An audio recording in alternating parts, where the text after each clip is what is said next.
Hello, welcome to this video. In this video and in the upcoming videos, we'll talk in great length about memory references and optimizations. But before we dive in deep about memory references, let us talk a bit about how variables are stored inside of the memory heap. Let's assume that this stack over here is a Dropbox where variables are stored. Each variable inside of the memory heap is stored as an object. Here, object 1 takes up one slot in the memory heap and has a raw memory address of sequence of characters which is in hexadecimal format. We all know that computer internally operates with binary formats, and the address here doesn't seem to be one of a binary type. Addresses are stored in binary format, but as the addresses get lengthy and to save space, it prints out in hexadecimal format.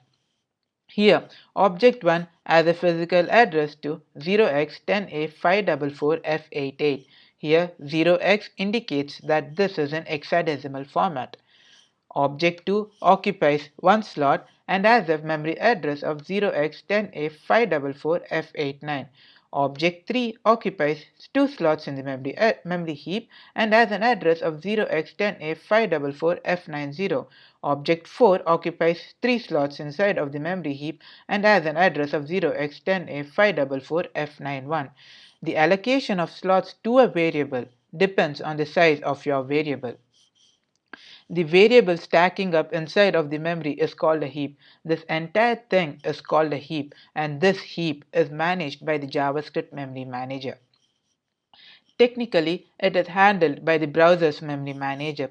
If you're using Google Chrome, V8 handles the memory. If you're using Mozilla Firefox, SpiderMonkey handles the memory. And if you're using Internet Explorer, it's Chakra that's handling the memory for you. For our example purposes, we shall assume that this tag is the JavaScript memory manager, and the retrieval and the storage of variables are handled by the JavaScript memory manager. Most commonly, modern systems are byte accessible, which means one memory location stores 1 byte.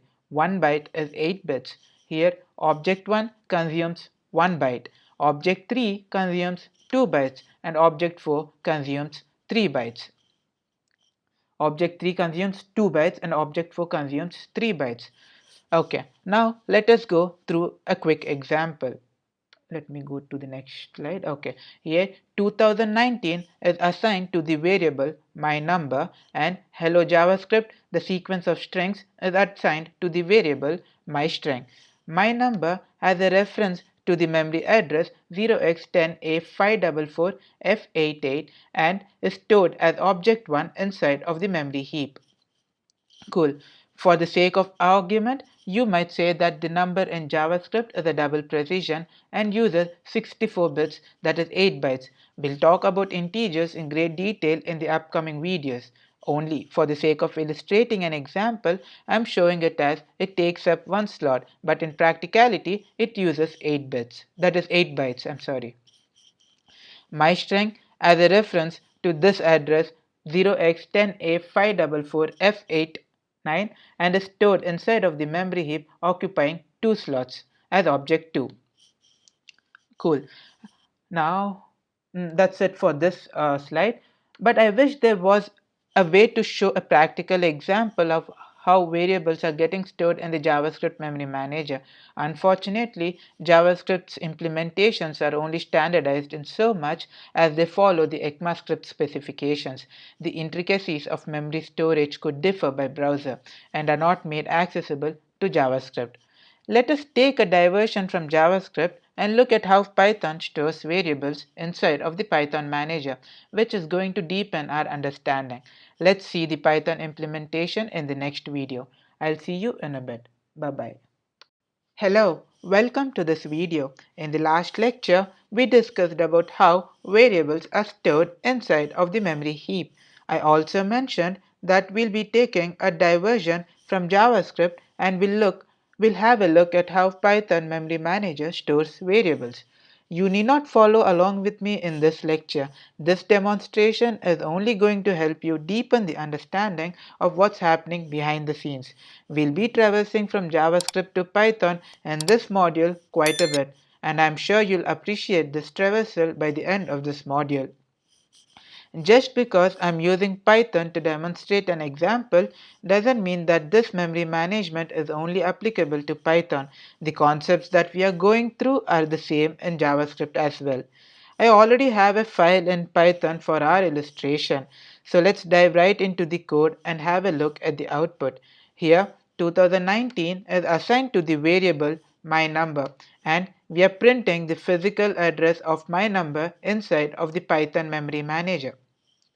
Here we are using the id method to print out the physical address of my number, and we are using the hex method to display the memory address in an hexadecimal format.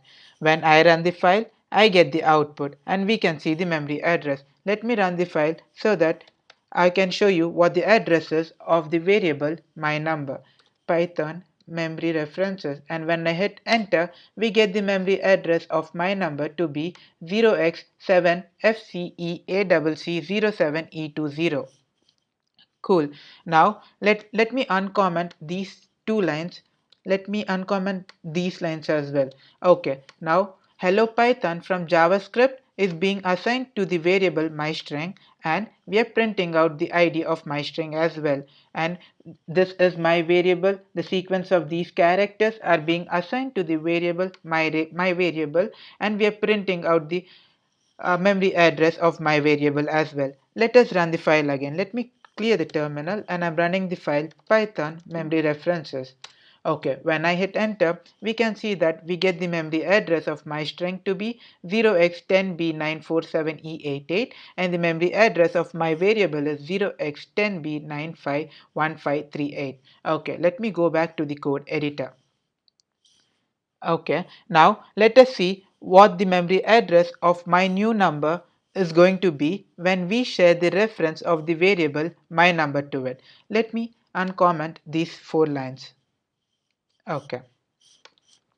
Before I run the code, what do you think the memory address of my new number is going to be?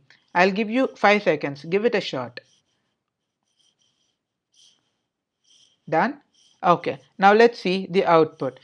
Let me clear the terminal again, and when I run the file, we can see that the memory address of my new number is exactly the same that of the address of my number 0x7fc1f3f01410 and 0x7fc1f3f01410. These memory addresses are a mouthful. We can see that the memory addresses of my number and my new number are the same.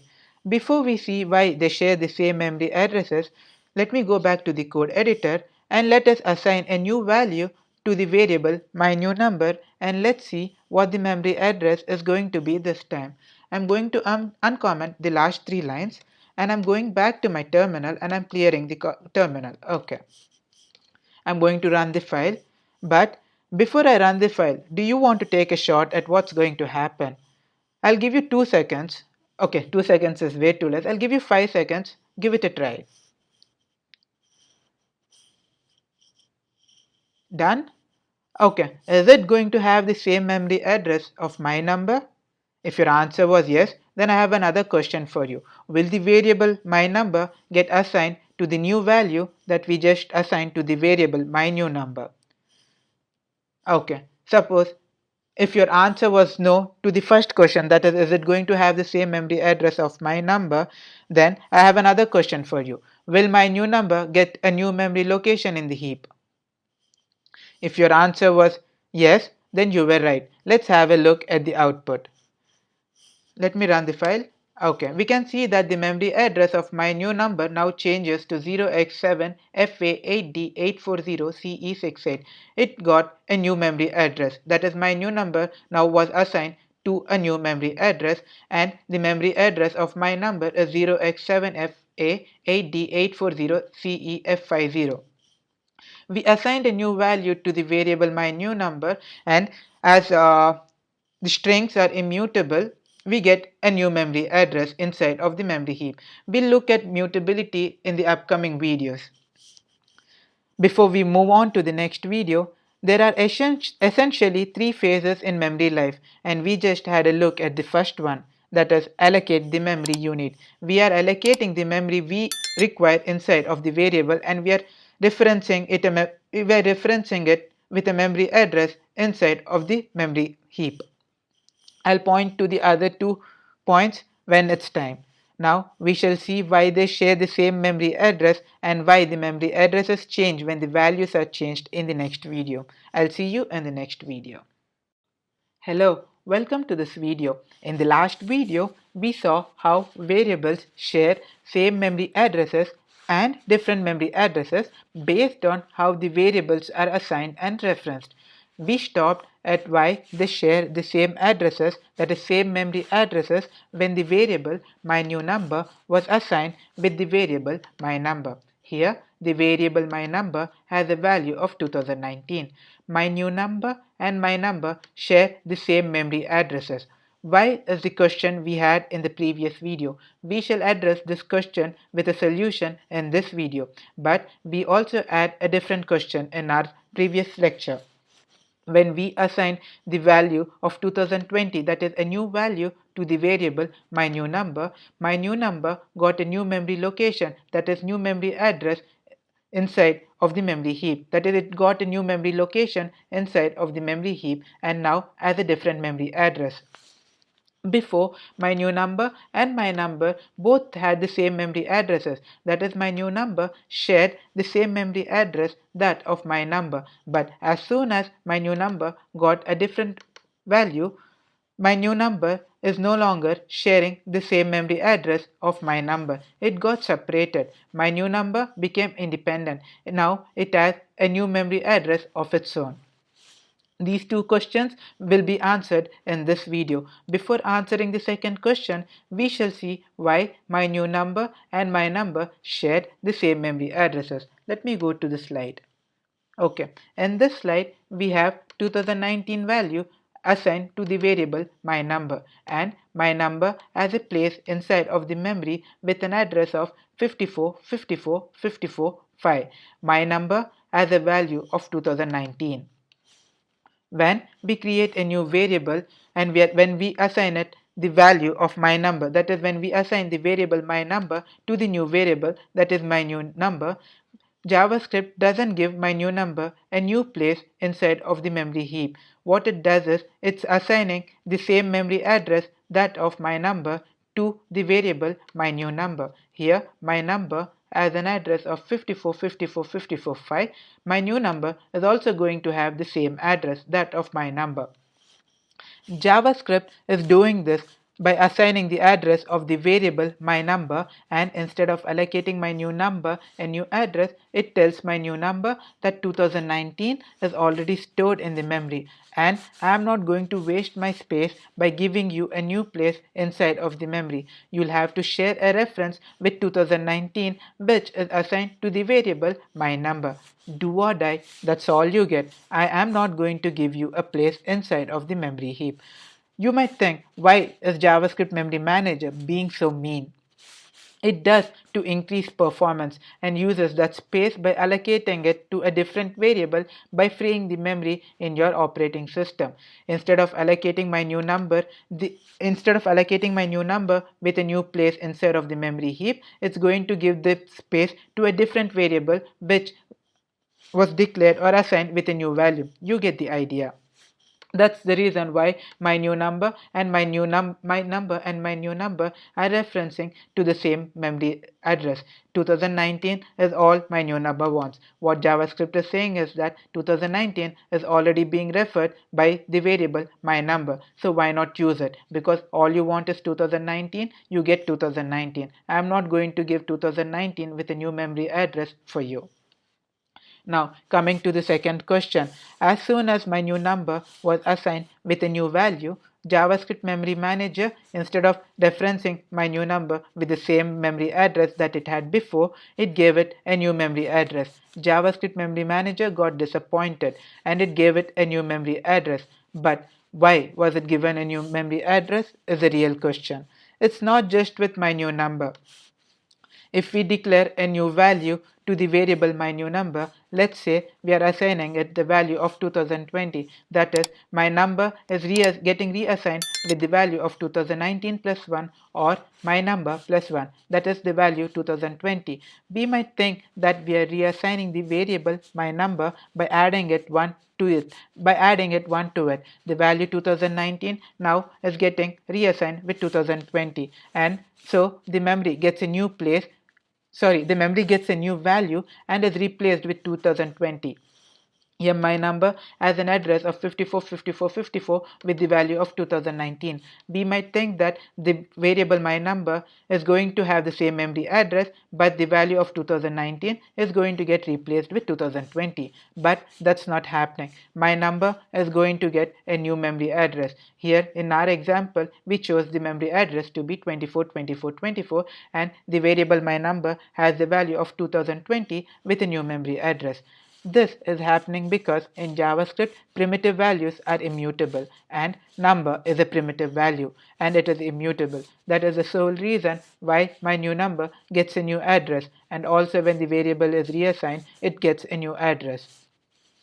But with mutable objects, that is different. That is, arrays and objects, those are mutable objects. Here we have a variable of my array with the value of 1, 2, 3, and when we push the value of 4 into the array, that is my array, we get a new value, that is 1, 2, 3, 4. But the memory address is going to be the same. Only the internal state of the memory address is going to change. Before, the value of my array was 1, 2, 3, and it had a memory address of 0x282828 with the value of 1, 2, 3. But as soon as we pushed the value of 4, we didn't get a new memory address. It had the same memory address of 0x282828, but the internal state of the memory address, that is the internal state of the value inside of the memory address, changed to 1, 2, 3, 4. Knowing when to use references can be a huge performance optimizer, because instead of creating a new memory address for each push value, that is, instead of getting a new memory address inside of the memory heap, we are having the same memory address but with different values. This can be a performance optimizer when we use the mutable objects wisely. In the last video, I briefly touched on the topic 3 stages of memory life cycle. We allocated variables inside of the memory, which was one stage of memory life cycle, that is, allocate the memory you need. And when you use the allocated memory, like sharing the references for example, is the second stage of memory life cycle, that is, use the allocated memory. And now we are slowly moving toward the third stage, that is, release the allocated memory when it is not needed anymore. To understand the third stage, we'll speak about the naive reference counting garbage collection. But before we go and start talking about garbage collection, let us take a while and talk a bit about reference counting. What is reference counting? Reference counting allows you to keep track of your reference objects created by your code on the memory heap, and allows you to keep track of how many references are still active. When the reference count goes to 0, you can safely free the memory used by the object. It is a way to implement basic garbage collection. But as said, we shall talk about garbage collection in great detail when we are done understanding reference counting. Let us have a look at an illustration. Okay, here we are assigning an array to a variable a, which has a length of 3 with values a, b, and c. Variable a has a reference to a memory address of 0x10612cf48. So the count of reference counter goes to 1, because the variable a is being referenced to the memory of 0x106. So this memory has one reference, that is a. So the reference count goes to 1. Now, when we assign the variable b, when we assign the value of a to the variable b also has the same reference to the memory address of 0x106. So, the memory address of 0x106 now has a reference of 2 variables. So, the reference count goes to 2. For the last time, let's assign the variable c with the value of a. The variable c is now going to have the same memory address, that is 0x106. So the memory address 0x106 0x106 now has 3 memory references, so the reference count goes to 3. Now if we assign null to variable c, the reference count goes to 2 because c is no longer being referenced to the variable 0x106. So this memory now has only two references, that is a and b, so the reference count goes to 2. Similarly, if we assign the variable b with the value of null, the reference count goes to 0. Memory address of 0x106 now only has a reference to a, b and c are null, so the reference count goes to 1. Now if we assign null to the variable a, reference count goes to 0. But the variable a now has a different address. Null has a different address. Null has the own address of its null as a different address, that is it has its own address inside of the memory. We shall see this scenario in the coding section, but as of now let's keep it simple. Null simply means nothing is assigned to that variable, and the memory address can be pointed to any of the thousands or millions of objects that's in the memory heap just because the variable a isn't destroyed. This is reference counting. Now let us have a look at the naive reference counting garbage collection, and garbage collection is the third stage of the memory life cycle. What is garbage collection? Garbage collection is the process of making space in a computer's memory by removing data that is no longer required to use. In this example, when we removed the reference of A, B and C, these are no longer required for us. So the garbage collection is going to see the reference count, and if the reference count is 0, it's going to destroy all these variables A, B, C inside of the memory heap. Garbage collection is the process of making space in a computer's memory by removing data that is no longer required to use. As soon as the reference count goes to 0, JavaScript Memory Manager destroys that object, making space in the memory. But this is a naive reference counting algorithm and it has a problem. We shall go through the problem after the coding lecture, which is coming up next. The next video can be skipped, but I highly recommend you to go through the next video because we are going to see a special case where the value of a is assigned with the value of null, and null can be pointing to many different objects inside of the memory, and that value can have many reference counts, and we'll see that in the next video, that is in the next coding video. But if you feel like I don't want to see what's happening behind the hoods of Python, how the reference counting works inside of Python, then you can skip the next lecture. But I recommend you to go through the next lecture because we are going to cover an important aspect. Okay, don't skip the next lecture. Thanks for watching this video. See you in the next video. Hello, welcome to this video. In the last video, we spoke about how if the variables is referenced to other variables, the reference count of that variable increases. Here, we had a variable of a with the value of 1, 2, 3. That is an array with the values of 1, 2, 3, and it was pointing to the memory address of 0x106. So this memory address had a memory reference of one variable, so the reference count became 1. And as soon as we assign the variable b with the variable a, now the variable b was pointing to the same memory address, that of a. So the memory address 0x106 now had two memory references with it, the variables a and b. So the reference count became 2. Now, when we assign the variable c with the variable a, variable c was referencing to the same memory address, that of a. So, the memory address 0x106 now has 3 memory references, that is the variable a, b and c. So, the reference count goes to 3. As soon as the reference count goes to 0, JavaScript Memory Manager destroys that object, making space in the memory. In this video, we'll have a quick walkthrough using Python to calculate the number of references. To save time, I already have a Python file which is going to give us the output of the number of references. I am printing the reference count of the variable with the reference counting function, which is defined here. The reference counting function takes in a parameter called address. The ctypes module takes in the ID, that is the address of the variables, and it spits out the reference count of that variable for us. Here we are passing in the address and we are returning the reference count number. Now when we print, before printing, Let's see. Here we have a variable with an array 1, 2, 3. In Python, it's called as list. Okay. Here we have a variable with the values 1, 2, 3 inside of an array. And when we print the ID of A, we get the reference count to be 1. Let us see the reference count.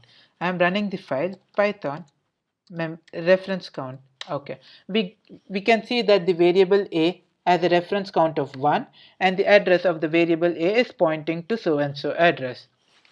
Now when we assign the variable b with the value of a, and when we print out, we can see that the reference count of a now increases to 2.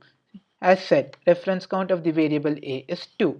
Now when we assign the value of a to the variable c, and when we print the reference count of the variable a, we can see that the reference count of the variable a is 3. Now let us remove the values c and b, that is, let us assign the values of none to the variable c and b, and when we print the reference count of a, now we can see that the reference count of the variable a is 1. Here we are assigning c the value of none and b the value of none. So c and b are no longer sharing the memory address, that of a. So we are getting the reference count of the variable a to be 1. Now before assigning a to the value none, let's assign a to a new variable a underscore id. Now let's assign the variable a none and let's pass in the address of a underscore id instead of a. I'll tell you why in just a bit. Here we are passing the reference counting of a underscore id instead of a.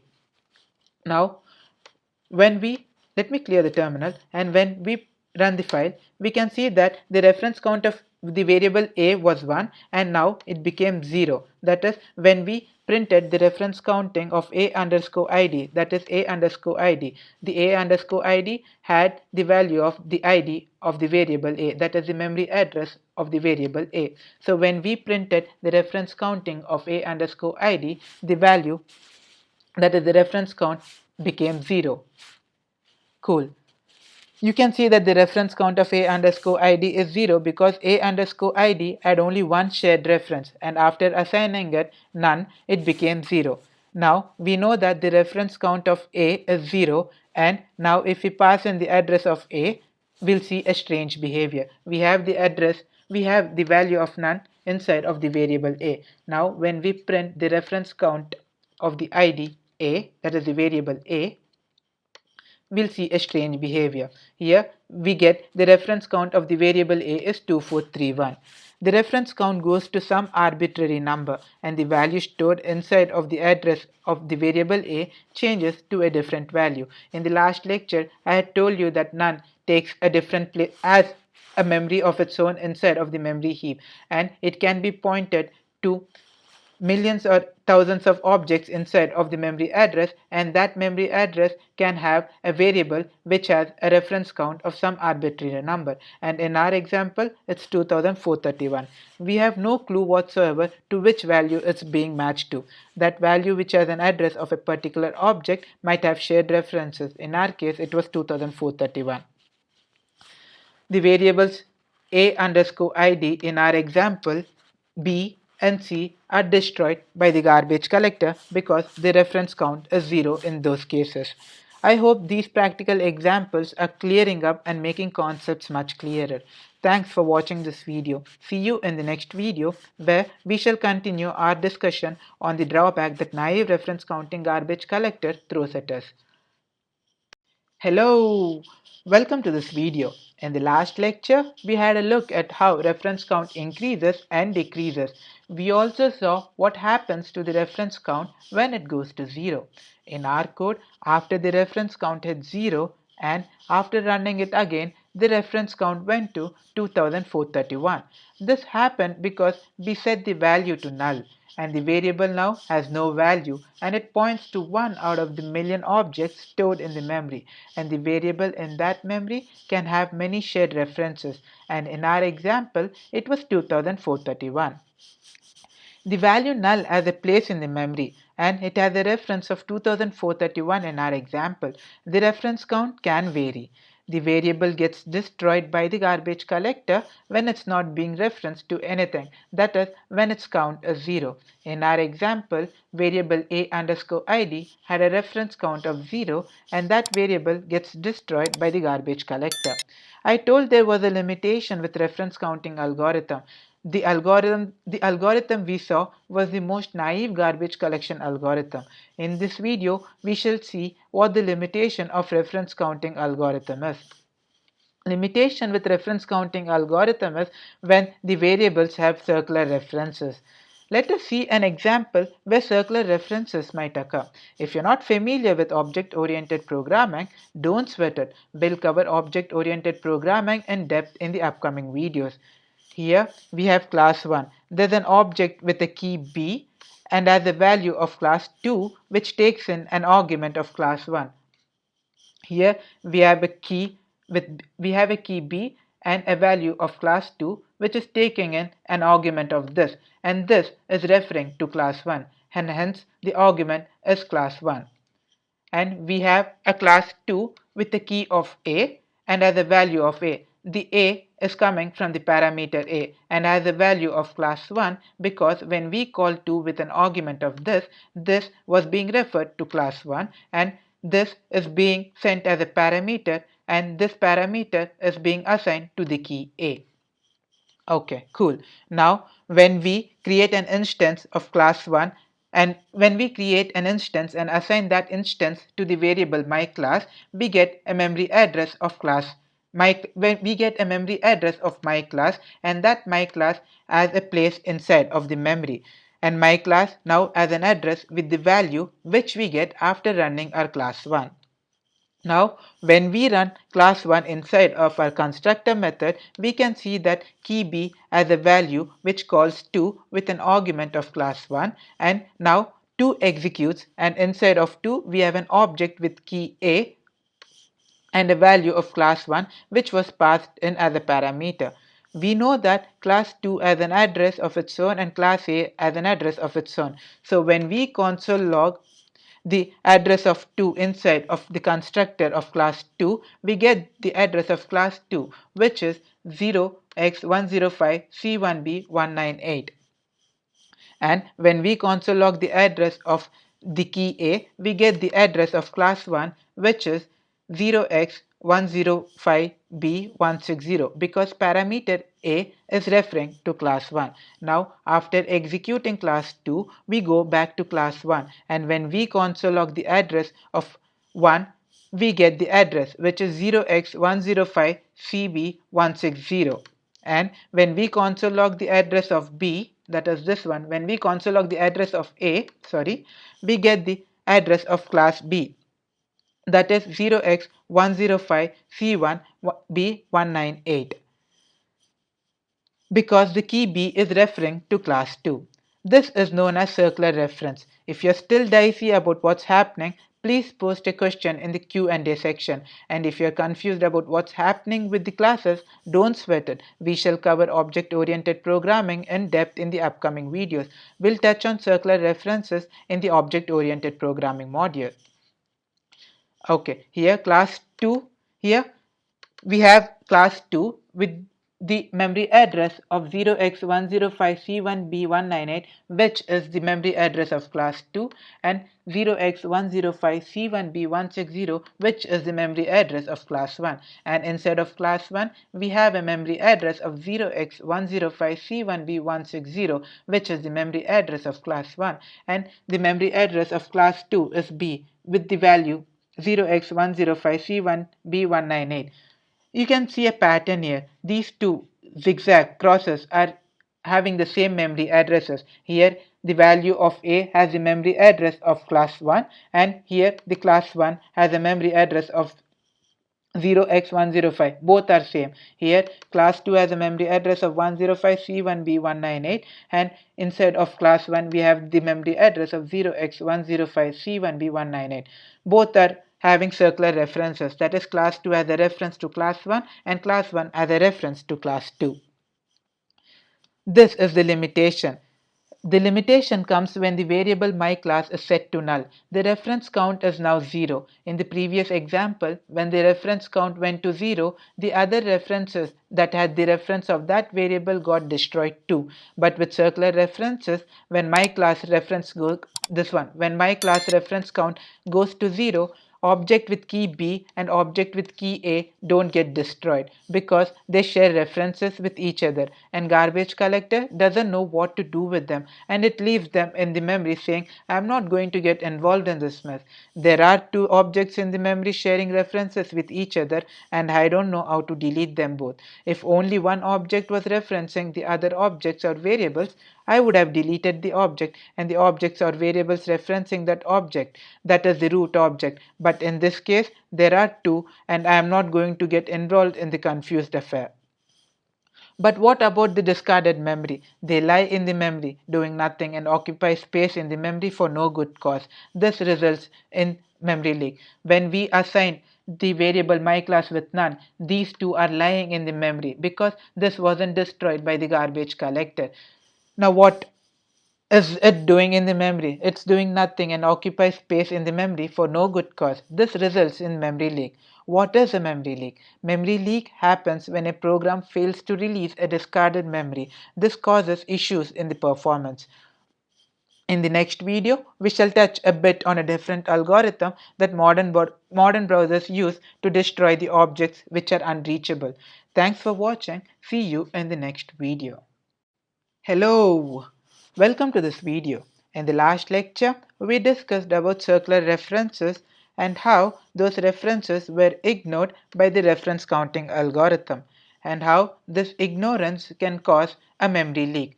Let me reiterate what a memory leak is. Memory leak happens when a program fails to release a discarded memory. This causes issues in the performance.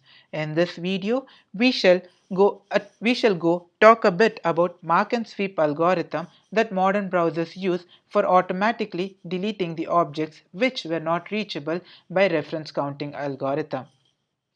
Here in this diagram, A is the root object, that is the global object which has a reference to C.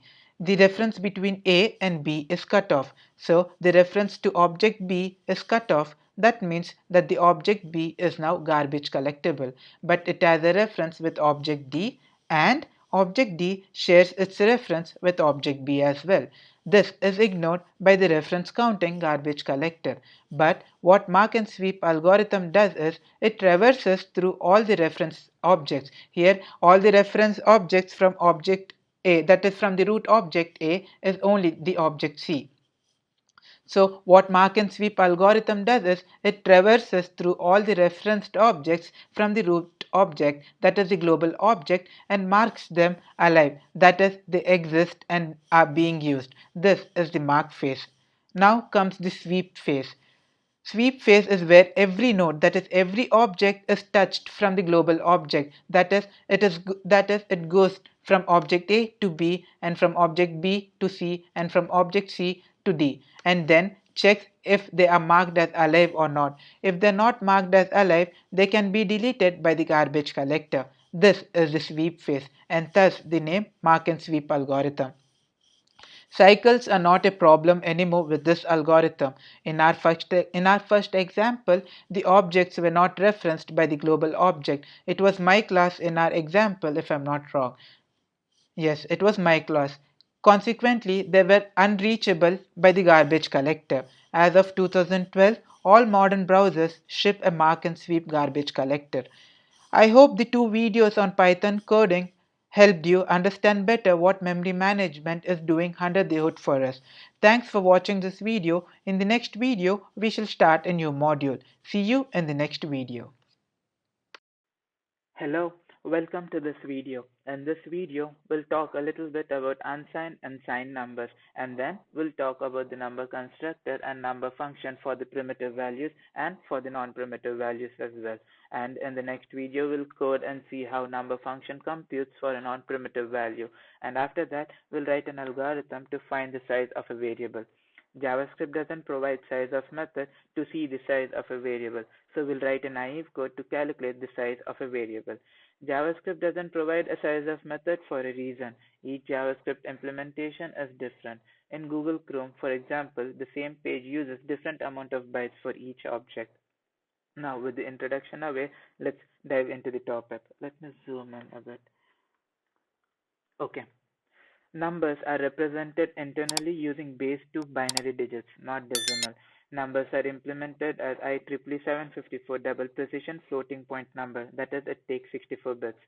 Let us assume that we only care about non-negative integers, as numbers are represented internally using base 2 and number in JavaScript takes 64 bits, that is 8 bytes. So 2 power 64 gives us 18 quintillion, but 11 bits are assigned to the exponents. That is the reason we are subtracting 64 with 11 and we get 53 bits.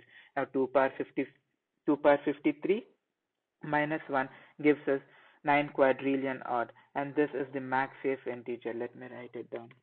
Max safe integer. And if we consider only negative integers, then minus 9 quadrillion is the min safe integer. I'm not going to point it out. I'm not going to write it down. You get it. You can see it. Okay, and if we care about both negative and positive integers as well, then the first bit is reserved, that is the 2 power 64th bit is reserved to represent the sign of the number, and 11 bits are reserved for the exponent, leaving us with 52 bits, 2 power 52, which is in the range of minus 4 quadrillion to 4 quadrillion. 2 power 52 minus 1, 2 power 52 minus 1 gives us the range minus 4 to 4 quadrillion. Since 0 doesn't require a sign, we can add an extra number, which is generally added in the negative side. If you wish to add an extra number, then you can, and this in the negative side, this 496 becomes 497, and this and this remains the same. So this one becomes 2 power 52 minus 1 plus 1. Okay, now with what number is, let us keep that aside and let's talk about how a number object is created. Number object is created using the number constructor.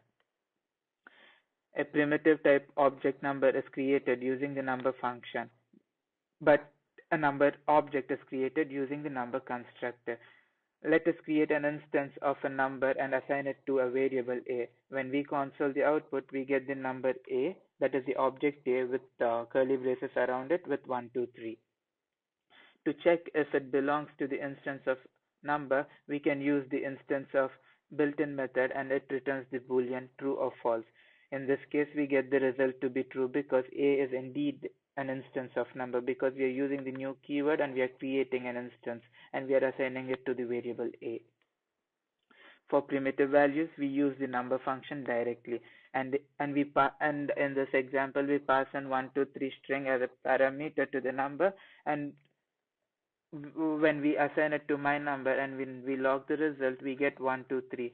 But this is not an instance of number because we aren't using new keyword and we are not creating an instance. So when we check if it's an instance of a number or not, we get the result as false. It's all smooth until we start using number function with non-primitive values, that is an object or an array. Let us create an array with a string 0.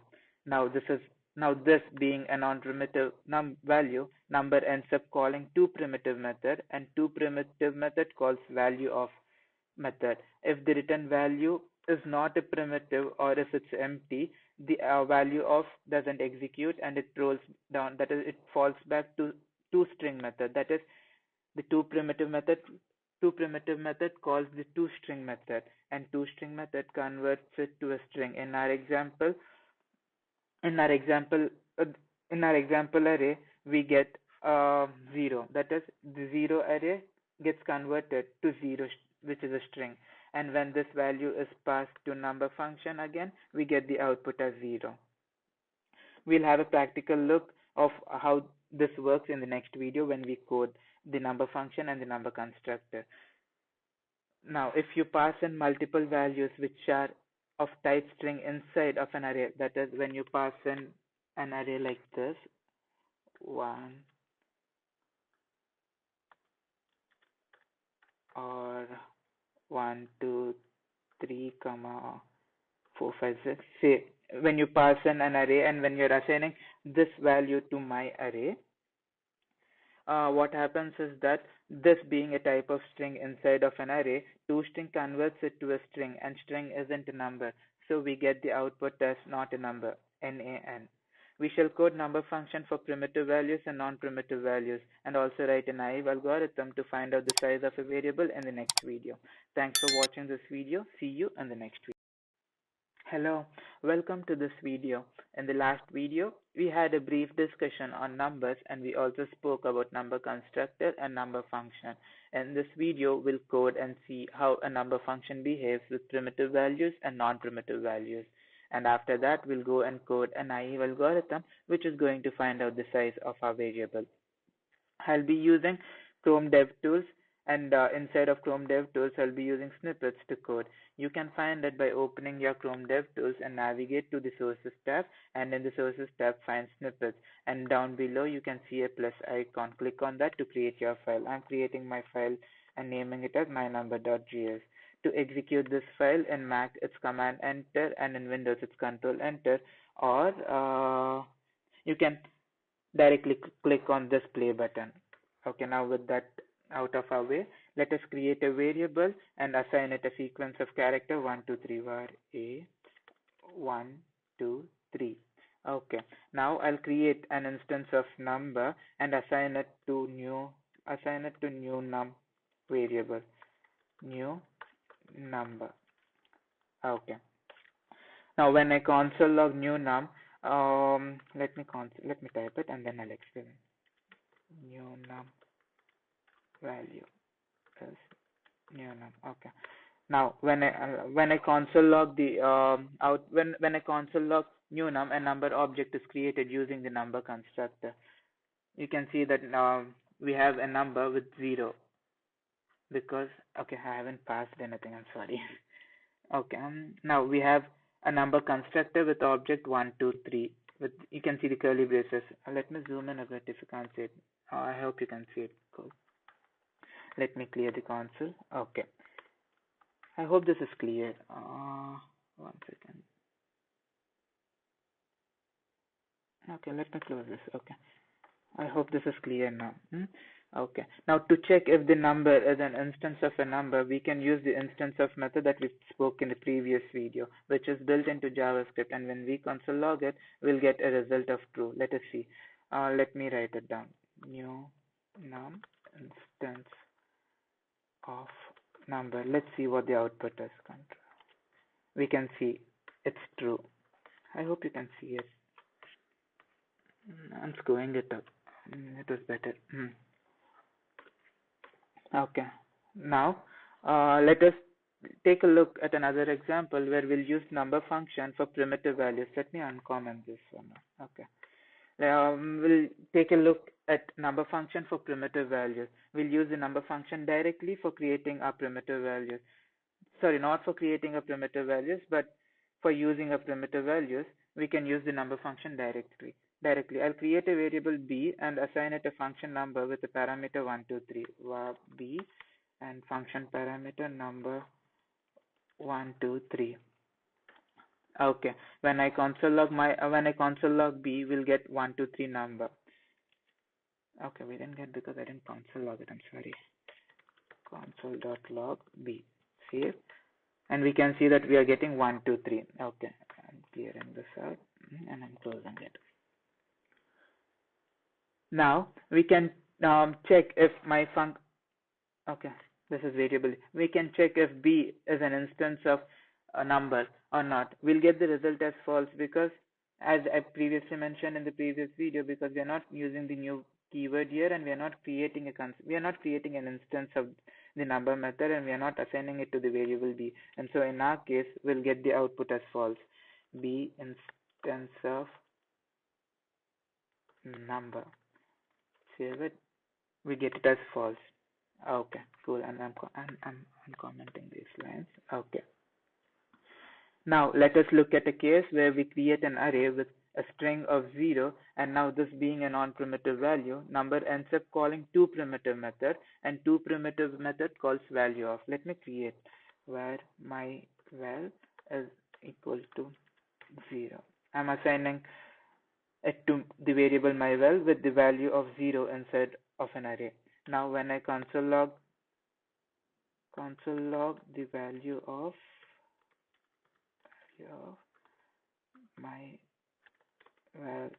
dot value of, let's see what the result is. Now this being a non-primitive value, the number function internally calls the toPrimitive method, and the toPrimitive method calls value of method. Now let's see what happens. We get the value to be 0. Now this is returning a non-primitive value. When if the value of returns a non-primitive value, what happens is that this doesn't execute.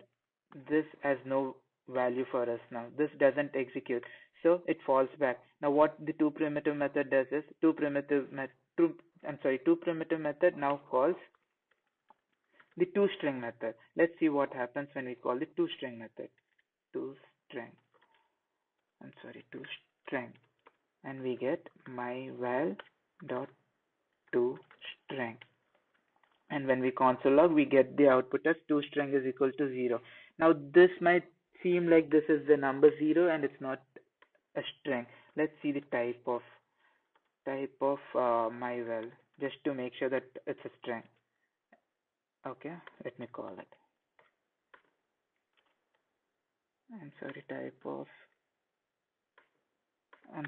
Type of myval dot toString. I'm sorry, that was a silly mistake. We get it as string. Cool. Okay. Now when you pass let's see when we console.log number myval. Now toString, what did it do? It converted our array into a string which has the value of 0, and we know that when we pass the value of 0 into when we pass the string 0 into a number, we get the output 0, and when as expected we got the output to be 0. Okay, now when you pass in an empty string in an array or an empty array of the boolean false, number spits out the output as 0. You might not know where the bug is in your code if you don't know how coercion is taking place. Now let us code an algorithm to find the size of a variable. I'm creating a new file and I'm naming it as size of. Okay, let's see the algorithm in the next video, and for this video let's end it here. Thanks for watching this video. See you in the next video. Hello, welcome to this video. In the last video, we saw how number function behaves with non-primitive values and what happens when you pass in an array with empty string or a boolean false or an empty array, you get the result to be 0. This course is not a beginner course, and I'm expecting you to know a bit about coercion, and I won't be talking about coercion in this course, not just with arrays. Coercion is evil. The output you get after running your code might be different than what you must have expected because of coercion. If you're not familiar with coercion, please have a look at them, because you might be coding perfectly fine, but out of nowhere your output might be different, and the reason might be because of coercion. Now with diversion away, let's start coding. I'm declaring an arrow function and I'm naming it getSize of. Okay, what I did was I declared an arrow function which is anonymous, and I'm assigning it the variable getSize of. The function takes in the variable as a parameter, and I'm naming the parameter as object. Okay, now let us call the function, and before calling the function, I'll be assigning the array 10, 9, 15, 25, okay, 25, 21, and to the variable a, and I'll be passing it as an argument to the function getSize of. Let me console log it right away. Console log getSize of, and I'm passing the variable a as an argument. Okay. Now inside of the function, I'm creating an empty array. I'll create an empty array to store the key value pairs of an object. Where object list. Okay. Okay, I create an empty array is assigned to the variable object list. Now let us create an array and store the value of the object which is in the parameter object. We are creating an array to calculate the size of each value if we pass in multiple values. So var I'm naming it stack and I'm passing it the parameter object. Cool. Now let us assign 0 to the variable bytes. Now this will be calculating the size of our variable. Okay. Now let us create a while loop and loop over until the length of the array which was assigned to the variable stack becomes 0. While stack dot length. Okay. Now let us calculate the size of the values from the end of the array. Let us remove the last element from the stack and assign it to the variable value by using pop function. Pop method where value is equals to stack dot pop. Now the last element inside of the array now is assigned to the variable value. In our case, 25 will be assigned to the variable value. Now let's check the type of the value and calculate the byte it uses. If the value is a number, it uses 8 bytes. If the value is a string, each character uses 2 bytes. And if the value is a boolean, it uses 4 bytes. If the value is an object, we traverse through every key and see what the value is, and again see what type the value is, and go through the above process to see if the value is a number, string, or a boolean, and assign the number of bytes to the variable bytes. Okay, let's code. If type of value triple equals boolean, bytes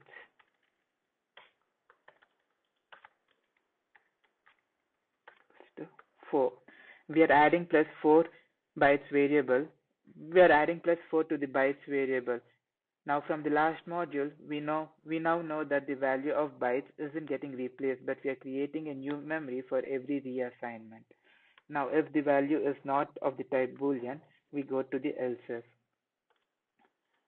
Type of value triple equals string.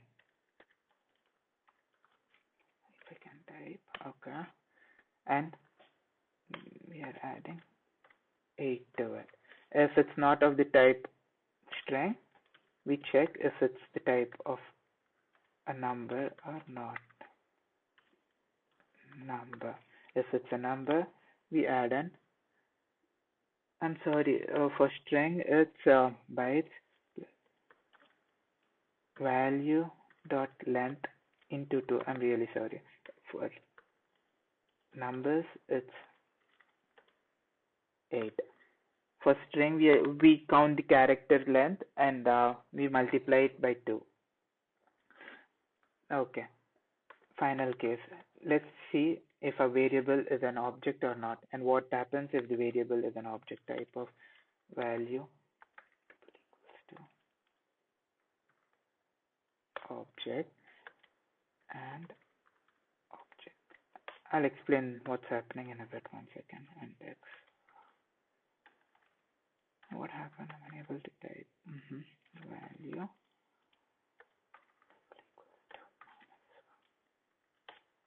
We are seeing if the object list we declared at the top here as a value. If yes, then this block of code won't run. If the value isn't there in the object list, it returns -1 and gives us truthy value, and this block of code executes.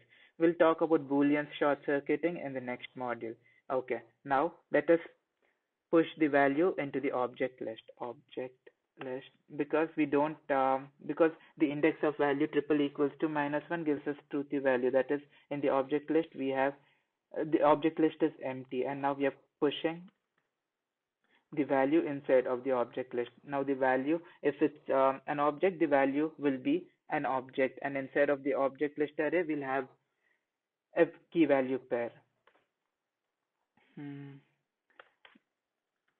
Now let us traverse through each key and see what the value is.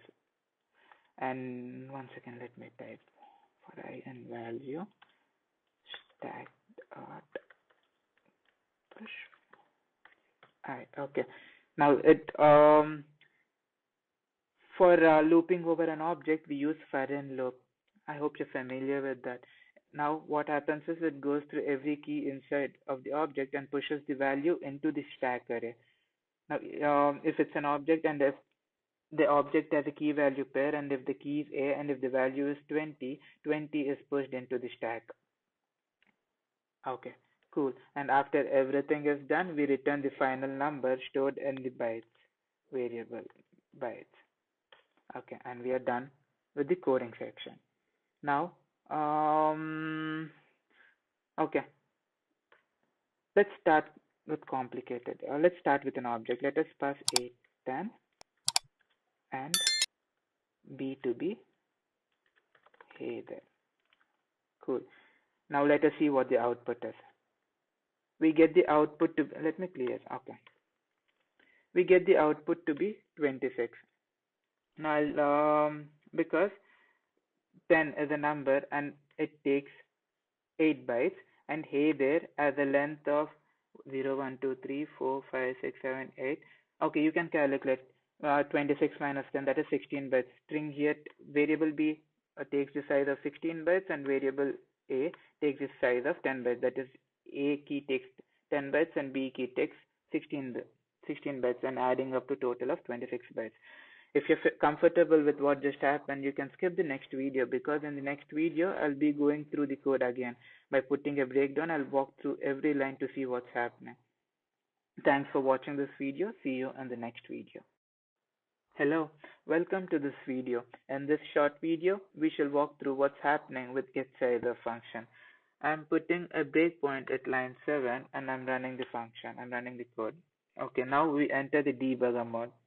Here we can see that the object list is empty for now, and the variable stack as a key value pair, that is the object with the key of 10 and with the key of A and the value of 10, and with the key of B with the value of A that we just declared, that is the variable A. Okay, cool. Now we can see that the bytes is 0 for now, and now the length of the stack is 1. We have one object inside of it. Now let me step through the code.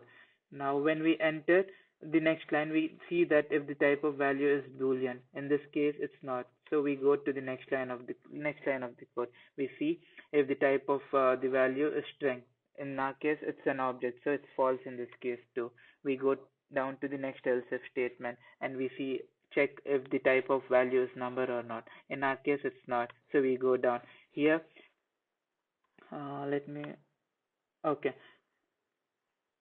Okay, now when we step down through the code and when we enter this else if statement, and we found that the value is an object, and it goes to this ampersand and it goes to the next expression and checks if this value is true or not. Here the value is A, with the value is A. The key is A and the value is 10, and the key is B and the value is here there, but the object list here is empty. Here, see, you can see that the object list is empty here. So this gives us the truthy value, and it goes into the execution block. It goes to the next line of code. What's happening here is that object list.push value takes place, and instead of the object list, now we have the value, that is the key value pair A and B, and it has one element inside of the object list array. Now we go through the for loop, and inside of the for loop, one second, we see that the I as a key of A now, and we are pushing the value of A inside of the stack. Now we can see that the stack, where is it? Oh, now stack as 10 in its first index, that is 0 in the 0th index place.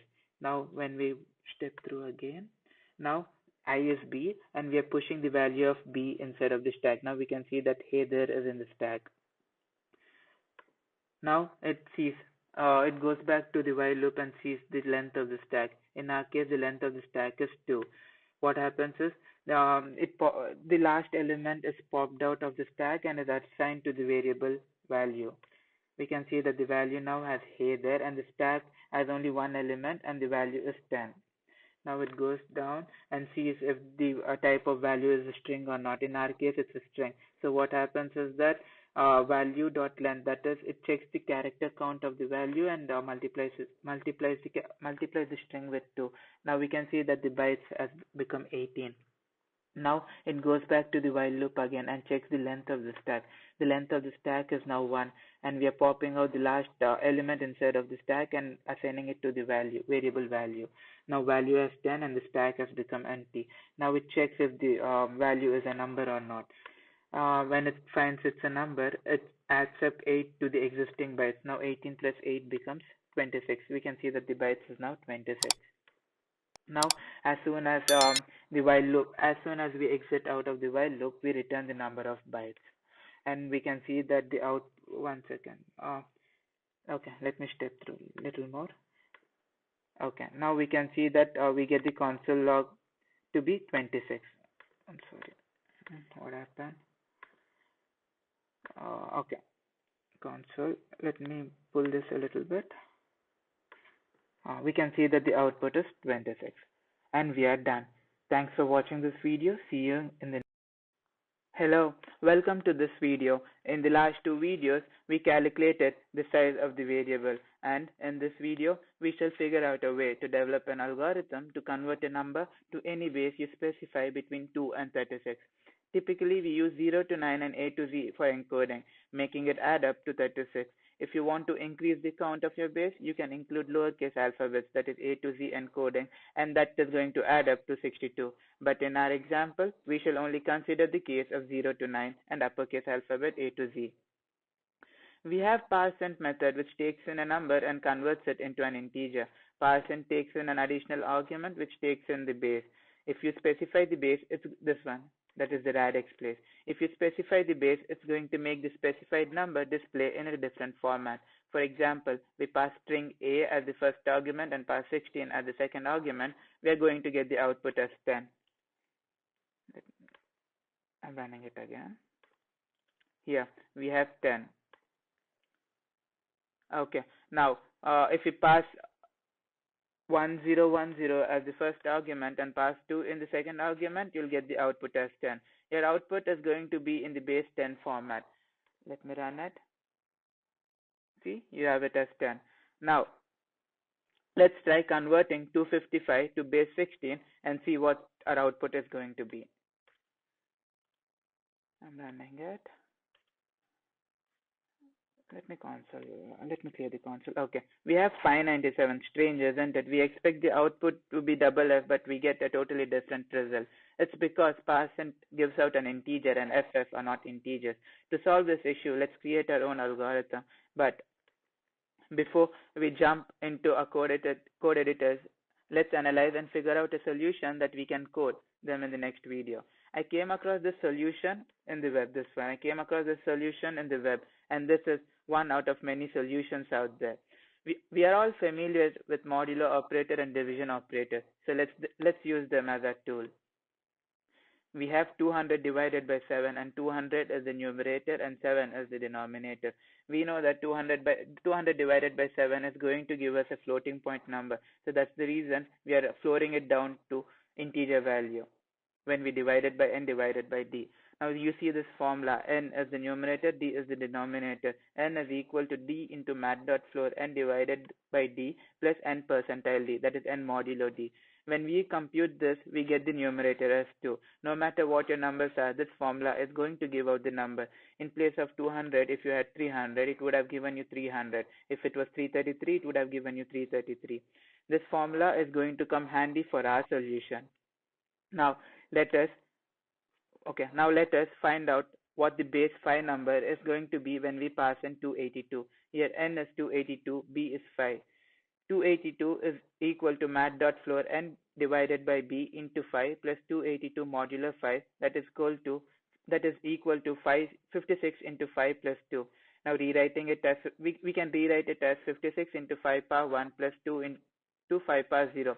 We found out the number for 5 power 0 and 5 power 1. Here, this is the 0th position and this is the first position, and that was 56 in our case now. Now 56 is a big number for the 5 power 1th position. The number should be between 0 to 4 to satisfy our solution for base 5. If the base was 10, the number should be between 0 and 9. If it was 13, then the number should be between 0 and 9 and A to C. You get the idea. Coming back to our example, 56 is a big number. So let's apply the formula again for 56. We are applying this formula for 56 and we are keeping 5 to the power 1 aside for now, and after we compute the solution, we shall add 5 power 1. That is, we shall multiply the solution with 5 power 1. Now 56 is equal to mat.floor n divided by b into 5 plus 56 modulo 5. That is going to give us 11 into 5 plus 1. Now this can be written as 11 into 5 power 1 plus 1 into 5 power 0. That again, now multiplying this with 5 power 1, we get 11 into 5 power 1 plus 1 into 5 power 0 into 5 power 1 plus 2 into 5 power 0. This 2 into 5 power 0 is this one. 2 into 5 power 0, this one. Cool. Now, we can rewrite this as 11 into 5 plus 1 into 5 power 1 plus 2 into 5 power 0. Again, rewriting it as 11 into 5 power 2. That is, we are solving the equation. 11 into 5 power 2 plus 1 into 5 power 1 plus 2 into 5 power 0. Now, we have 2 in the 0th place and 1 in the 5 power 1th place, that is this one. Now we have 2 in the 0th place and we have 1 in the 5 power 1th place, and we have 11 now. Again 11 is a big number, so let's break it down too, and when we break it down we get 11 is equal to mat.floor n divided by b into 5 plus 11 modulo 5 is equal to 2 into 5 plus 1.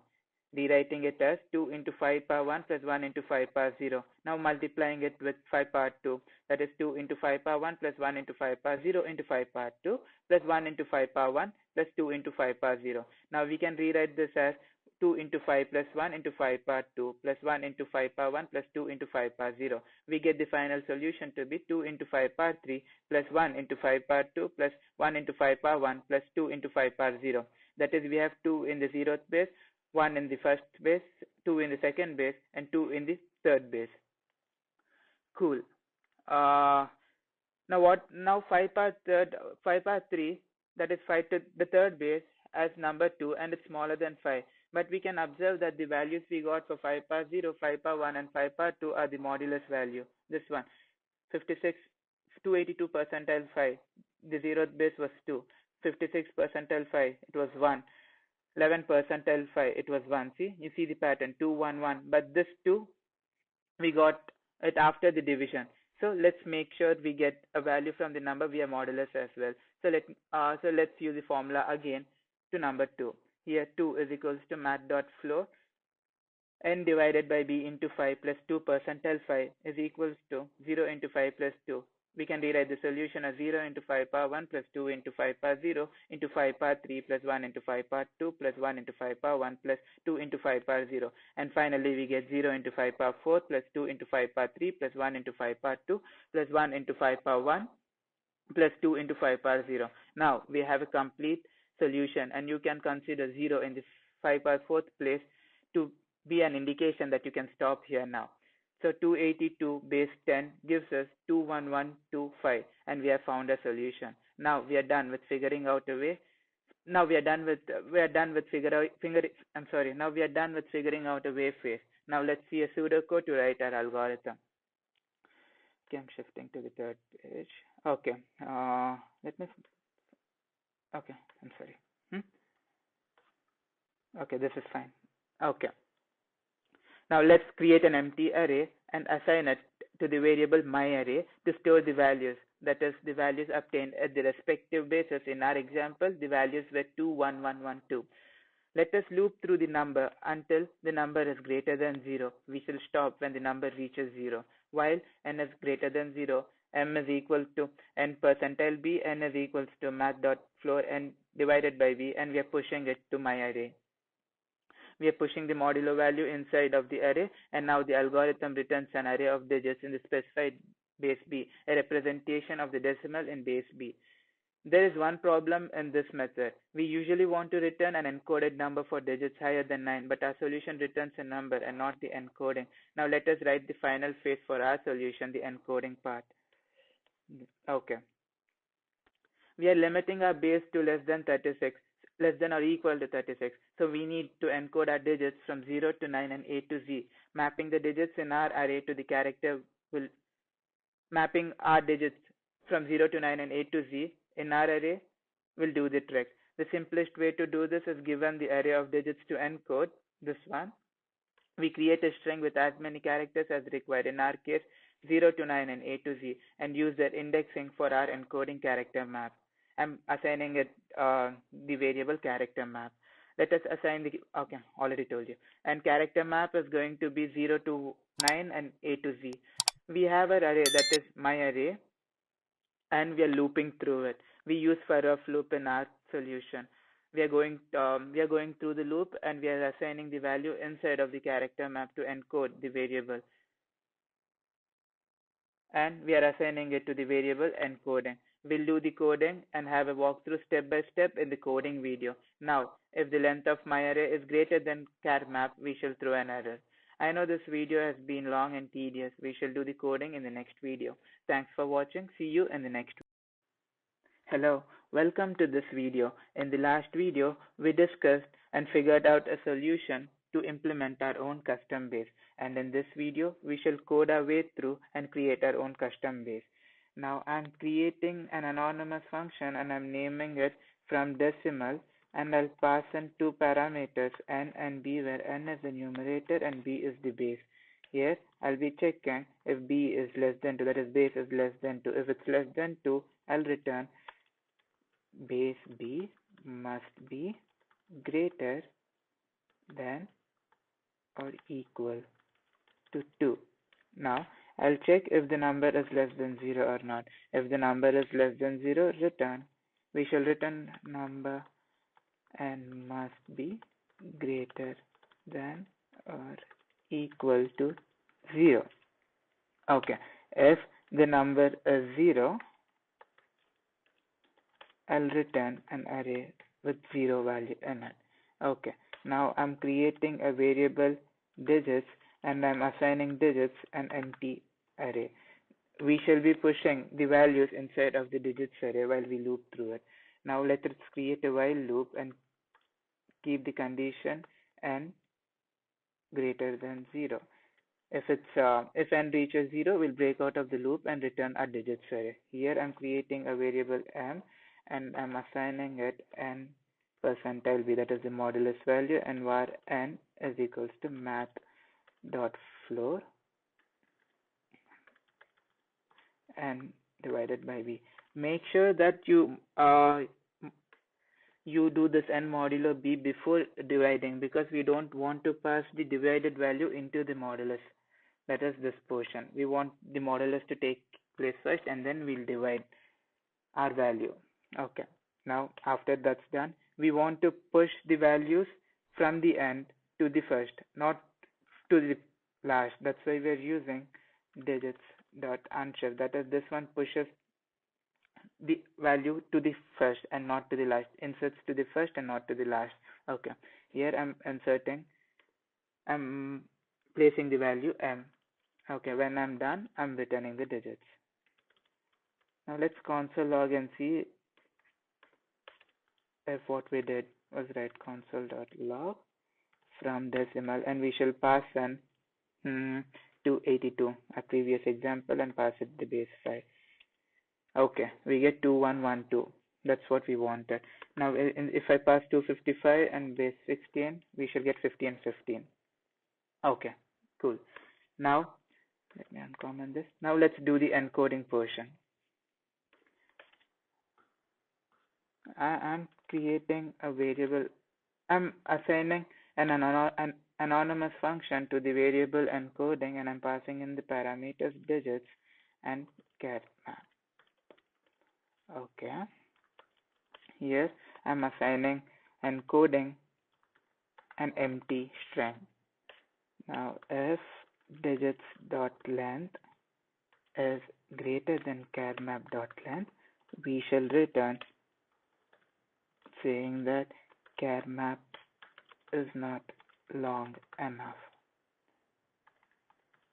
to encode the digits. Okay. Now let us loop over it. Var d of digits. We are looping over the digits array, and we are assigning encoding. We are reassigning encoding with the value of char map d. Now it was 15 in our case, so it will go through the character map and see what 15 is, and it should be f, and the f is going to be reassigned to the variable encoding, and when we are done, we are returning encoding.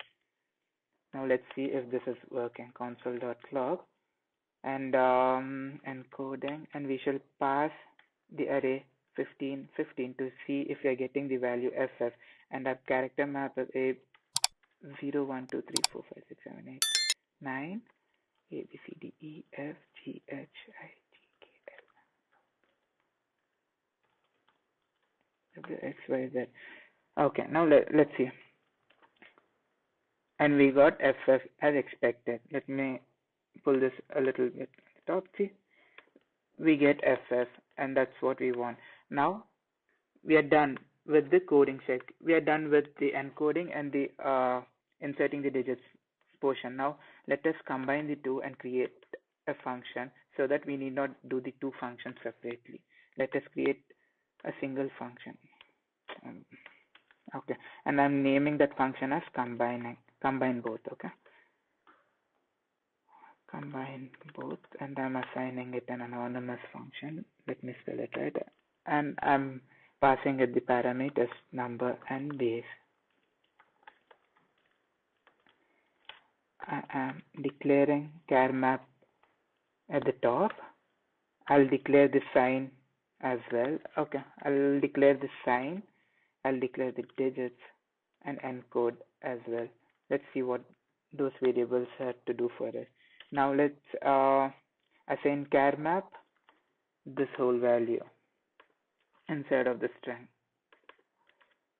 Okay, now we are done with char map. Now let's see if the base is less than 2 or base is greater than 36. If both of them are true, we shall return invalid base. If one of them are true, I meant invalid base. Now let's check the sign. If we are making sure that if we pass the negative value as well, we return the proper encoding. So I'm using a ternary operator here. If number is less than 0, I am assigning it the value -1, and if it's greater than 0, I'm assigning it 1. Now I'm multiplying the number with the sign. Number into equals to sign. Okay, done. Now let's do the from decimal encoding. Now let's add the values to the array. Digits equals, and we are using from decimal function here, and we are passing in number and base to the function. Now let's encode them, and we are using encoding function which we declared on the top, and we are passing it the digits and the character map. Okay, now the digits is this one and the character map is this one. The returned value is going to be an array, for example 15 15, and we are going to get the encoded value as f. Now if the sign is -1, we are reassigning and we are attaching minus symbol to the encode value, and we are returning the encode value. Return encode, and we are done with the coding section. Now let us check the value and see what we did was right. Combine both, and I'm passing in 255 with base 16, and we should get ff as the output. Let me pull this to the top. Okay, we're getting 100. That's strange. I must have done a mistake somewhere. Let's see where we went wrong.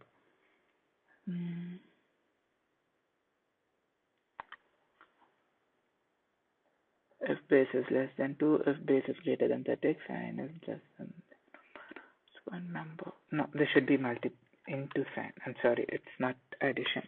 Now let's check it out again. and we got FF, and that's the expected value we wanted. Now let's try for 282 and pass in the base 5, and we get 2112. Last, let us try the negative sign of 282, and let's see if we get minus 2112. So we are done with our custom-based solution. Don't sweat it if you didn't understand what went through. In the next video, we shall walk through the code line by line by adding a debugger statement. If you're comfortable with what just happened, please feel free to skip the next video. Thanks for watching this video. See you in the next video. Hello, welcome to this video. In the last video, we discussed and implemented a solution to create a custom base of our own. And in this video, we shall walk through line by line and see what's happening and how the output is getting obtained. We shall add a breakpoint at line 58 and run the code. And this is going to enter the debugger mode. Okay. Now, we are calling combine both function and passing it 255 as the first argument and 16 as the second argument. Now, instead of combine both, number is 255 and base as the value 16 and char map as the value 0, 1, 2 and up to z. And char map here is from 0 to z. Okay. And if we are checking if base is less than 2 or it's greater than 36. In our case, the base is 16, so this block won't run.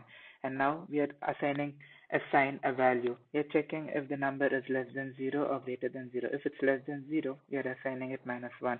But in our case, the number is 255, so we'll be assigning number 1 to it. So sign as positive. So number into 1 will get 255. Now we are in the digits line. We are in the from decimal function. Now when I step through the code, it goes into the from decimal function. Now the value of n is 255 and value of b is 16. The digits is undefined. Now we are checking if b is less than 2. This block of code won't execute. So now we go to the next block where we check if the number is less than 0 or greater than 0. This block won't execute. Now we'll see. Now we are checking if the number is equal to 0 or not. This won't run either. So we are going to the 14th line. Now the digits is undefined because we are declaring digits but we are not assigning it anything. In the next line we are assigning it an empty array. So digits becomes empty array. Now we are checking if the value of n is greater than 0. N is 255 in our case. So this gives us the truthy value. So this block of code runs. That is the inside of the while loop code runs. Now the value of n is 255, and when we are when we are applying the modulo operator for n 255 and b which is 16, we get the modulus value as 15.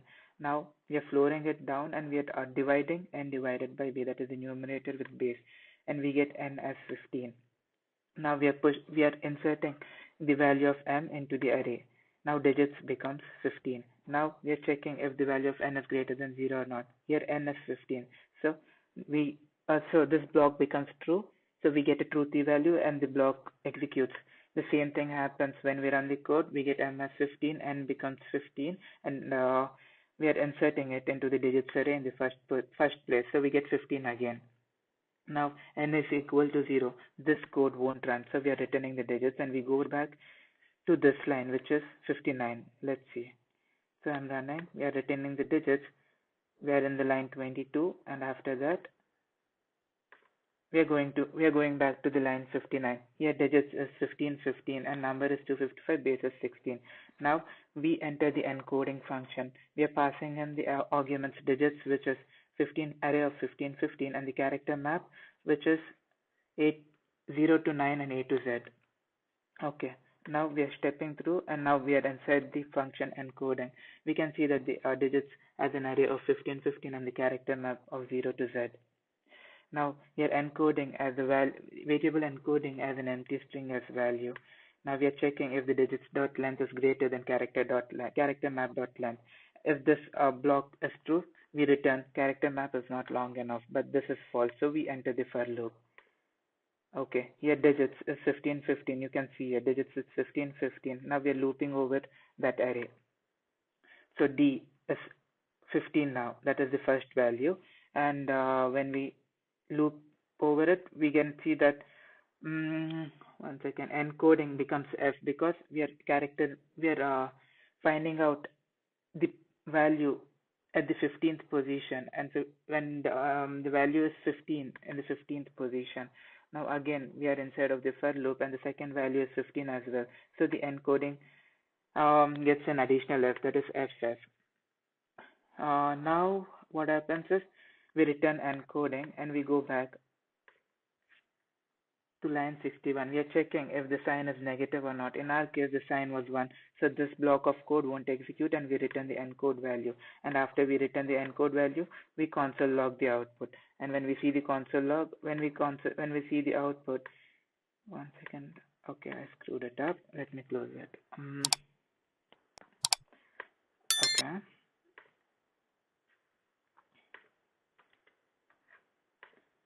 Okay, my system has hanged, but you get the idea.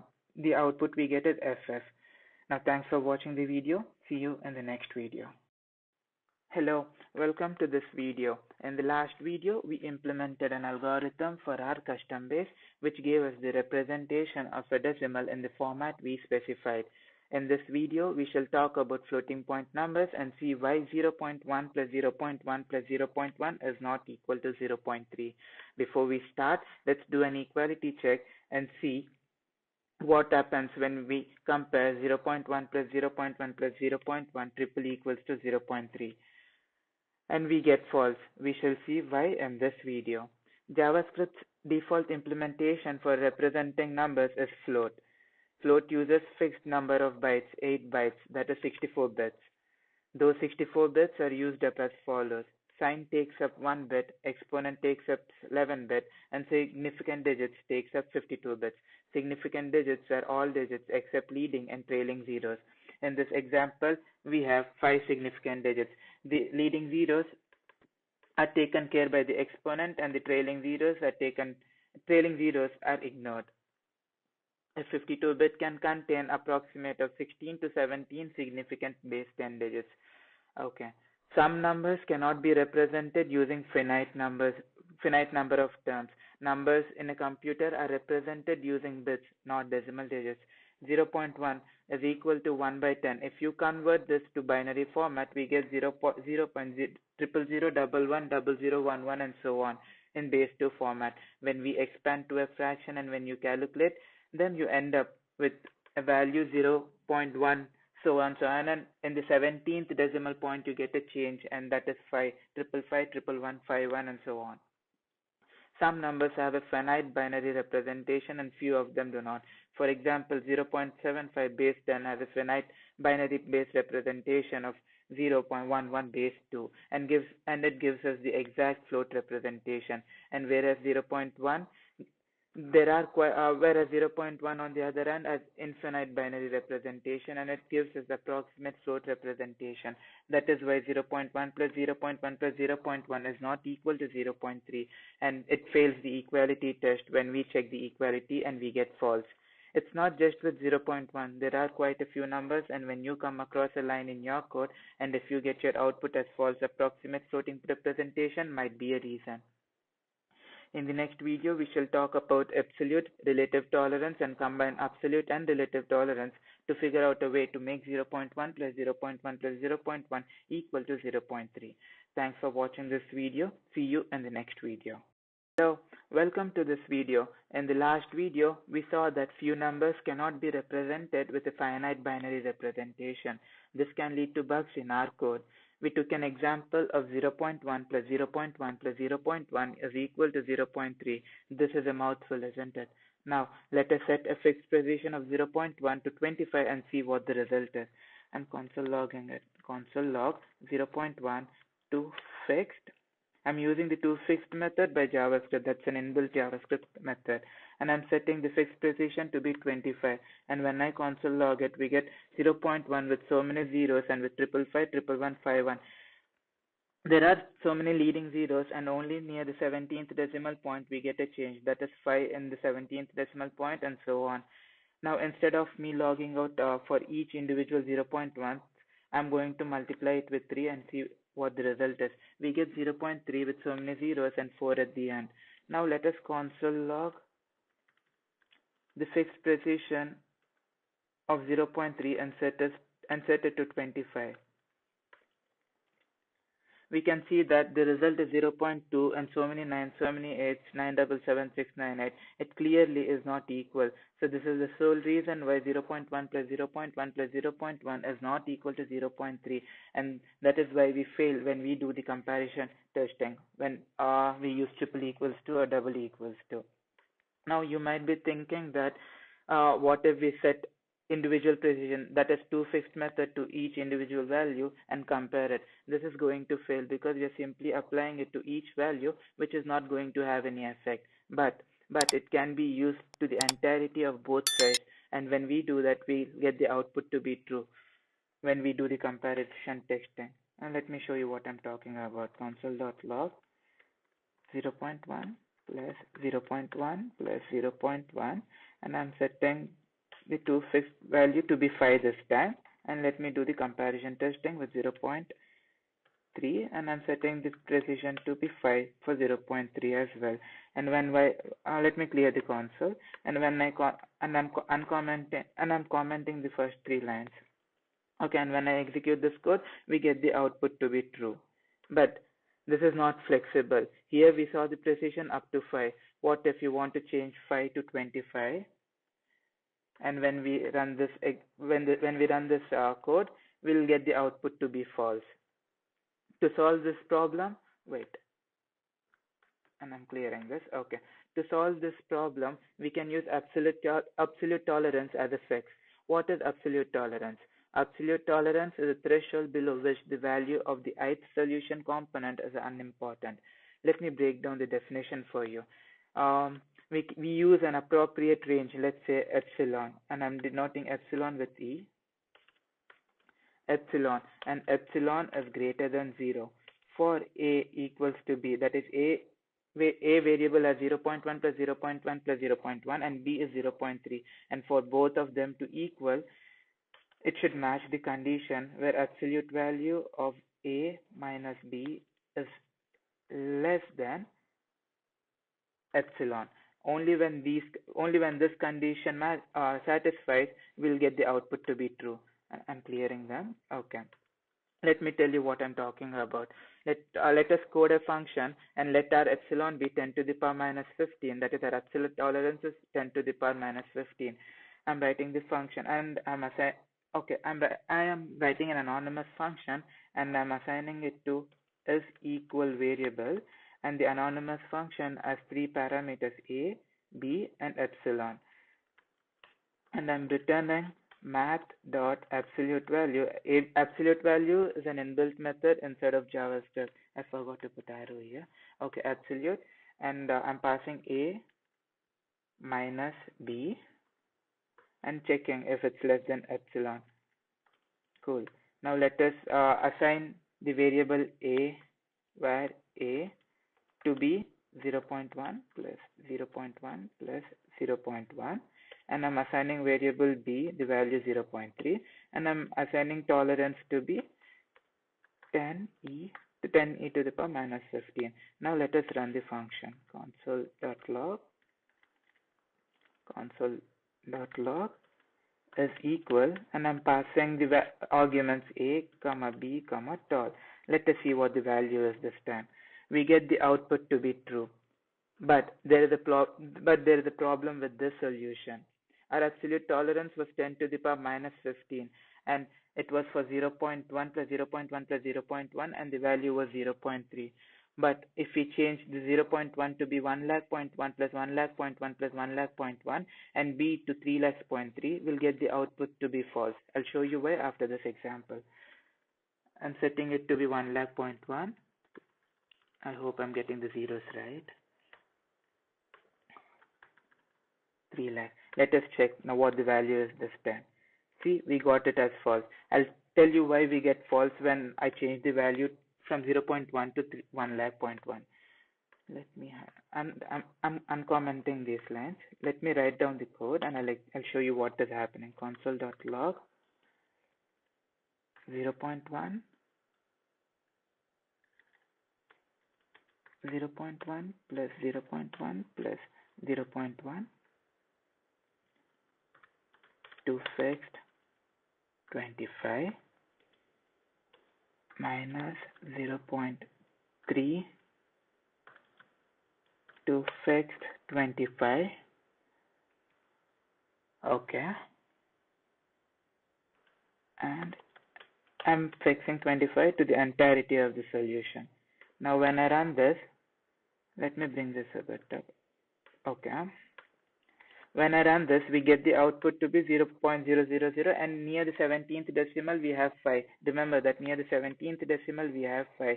This is when we subtract a minus b. Now let us console log the value of epsilon and see what's happening. Console log 10e minus 15, and we are setting it to this precision up to 15 because our tolerance was 15 in our example. Okay, we can see that epsilon is 0, 0, 0 and 1. We can clearly see that a minus b is much smaller than epsilon, and our equation, that is this expression, satisfied, and we got the result to be true. Now for what happened with 1 lakh is, let us see. Let me copy paste and I'll change the values. It's going to save us time. Okay, 1 lakh, 1 lakh, 1 lakh, and I'm setting it to be 25, and here I'm going to put 3 lakhs in place of 0.3, and I'm setting the fixed precision to 25. Let me console log this for you, and we have the value 1, 2, 4, 6, 8, 10, 5, 8. Okay, and you can see that this a minus b is smaller than epsilon. Sorry, it's greater than epsilon, and it's not satisfying our condition, and this condition fails and we are getting the output to be false. See, this is the problem in our solution. Now we are setting the tolerance to be absolute value. We are fixing it. So this solution is not the perfect solution for us. Let us try the next approach, that is relative tolerance, in the next video. Thanks for watching this video. See you in the next video. Hello, welcome to this video. In the last video, we saw how to calculate absolute tolerance. We used an appropriate range epsilon and set it to 10 to the power minus 15. And for our absolute tolerance to work, we had to satisfy the condition the absolute value of a minus b should be less than epsilon. We were doing fine until we saw an example by replacing 0.1 with 1 lakh point 1 and 0.3 with 3 lakhs point 3, and this gave rise and doubt to our absolute tolerance fix. In this video, we shall try working with relative tolerance and see if this will do the trick for us. Now, what is relative tolerance? This tolerance is a measure of the error relative to the size of each solution component. Here, instead of setting the tolerance with a fixed value, we shall set the value to be x% of each other. Let us work with the same example. I am assigning an anonymous function to the same variable name as equal, and I'll pass the same parameters a, b, tall, and I'll be returning the same expression math.absolute value a minus b, and I'm checking if it's smaller than epsilon or not. Now I'm naming the variable a and I'm assigning it 0.1. Instead of me writing 0.1 twice again, I'm multiplying it with 3, and var b is equals to 0.3. I'm assigning 0.3 to the variable b. Now I'm assigning variable x the value 1 lakh point 1 right now, instead of me writing it after console logging the first solution, that is for a and b. Now var y is 3 lakh point 3. Okay, now let us assign the variable relative tolerance 0.001. We are setting the relative tolerance to be in percentage. Now a percentage becomes into 100. And now we are setting the variable tol with relative tolerance into math.max, math.absolute of a, math.absolute of b. Okay, here we are multiplying relative tolerance with the maximum value of a or b, because this is going to make sure that either one is going to be larger than the other, and in this way epsilon is always going to be greater than the absolute value of a minus b.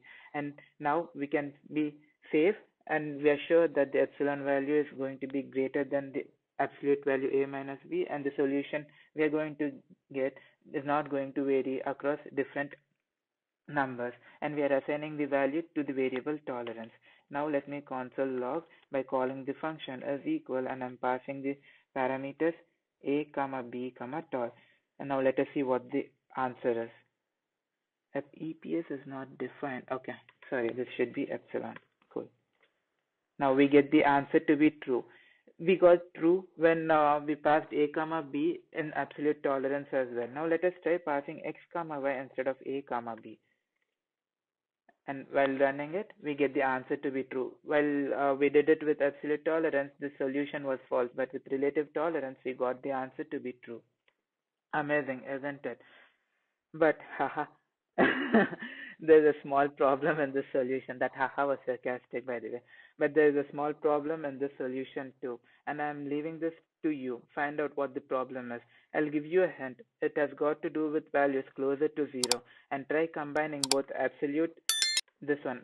Try combining absolute, where is it? This one.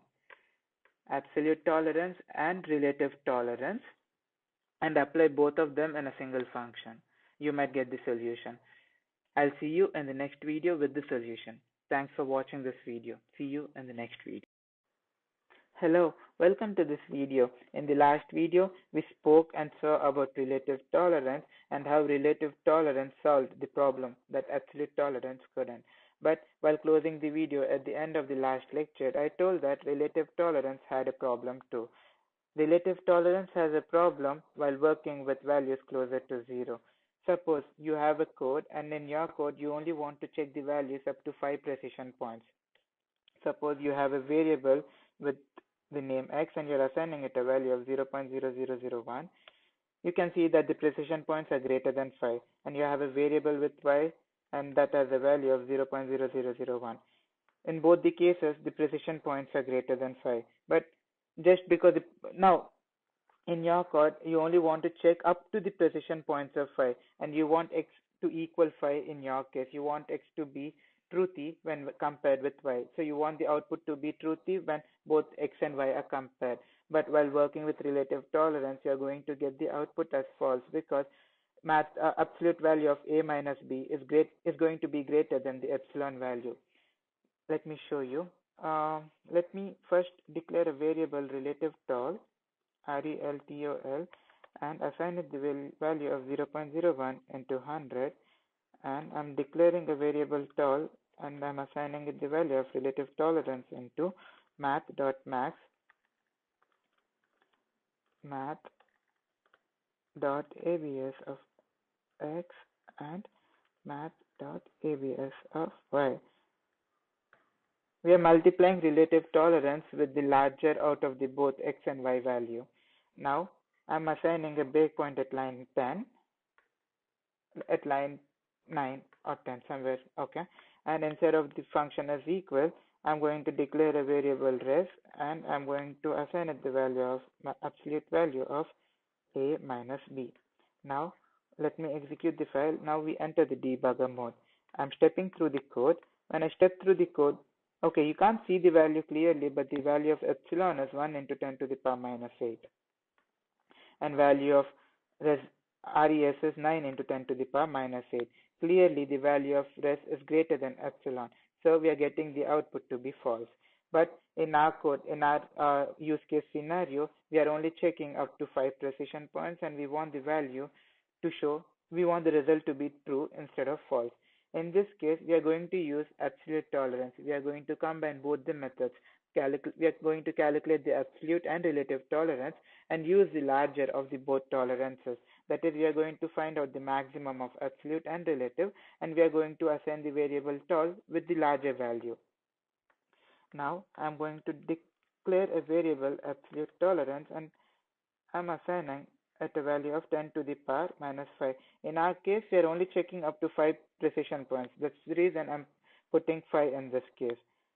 That is 10 to the power minus 5.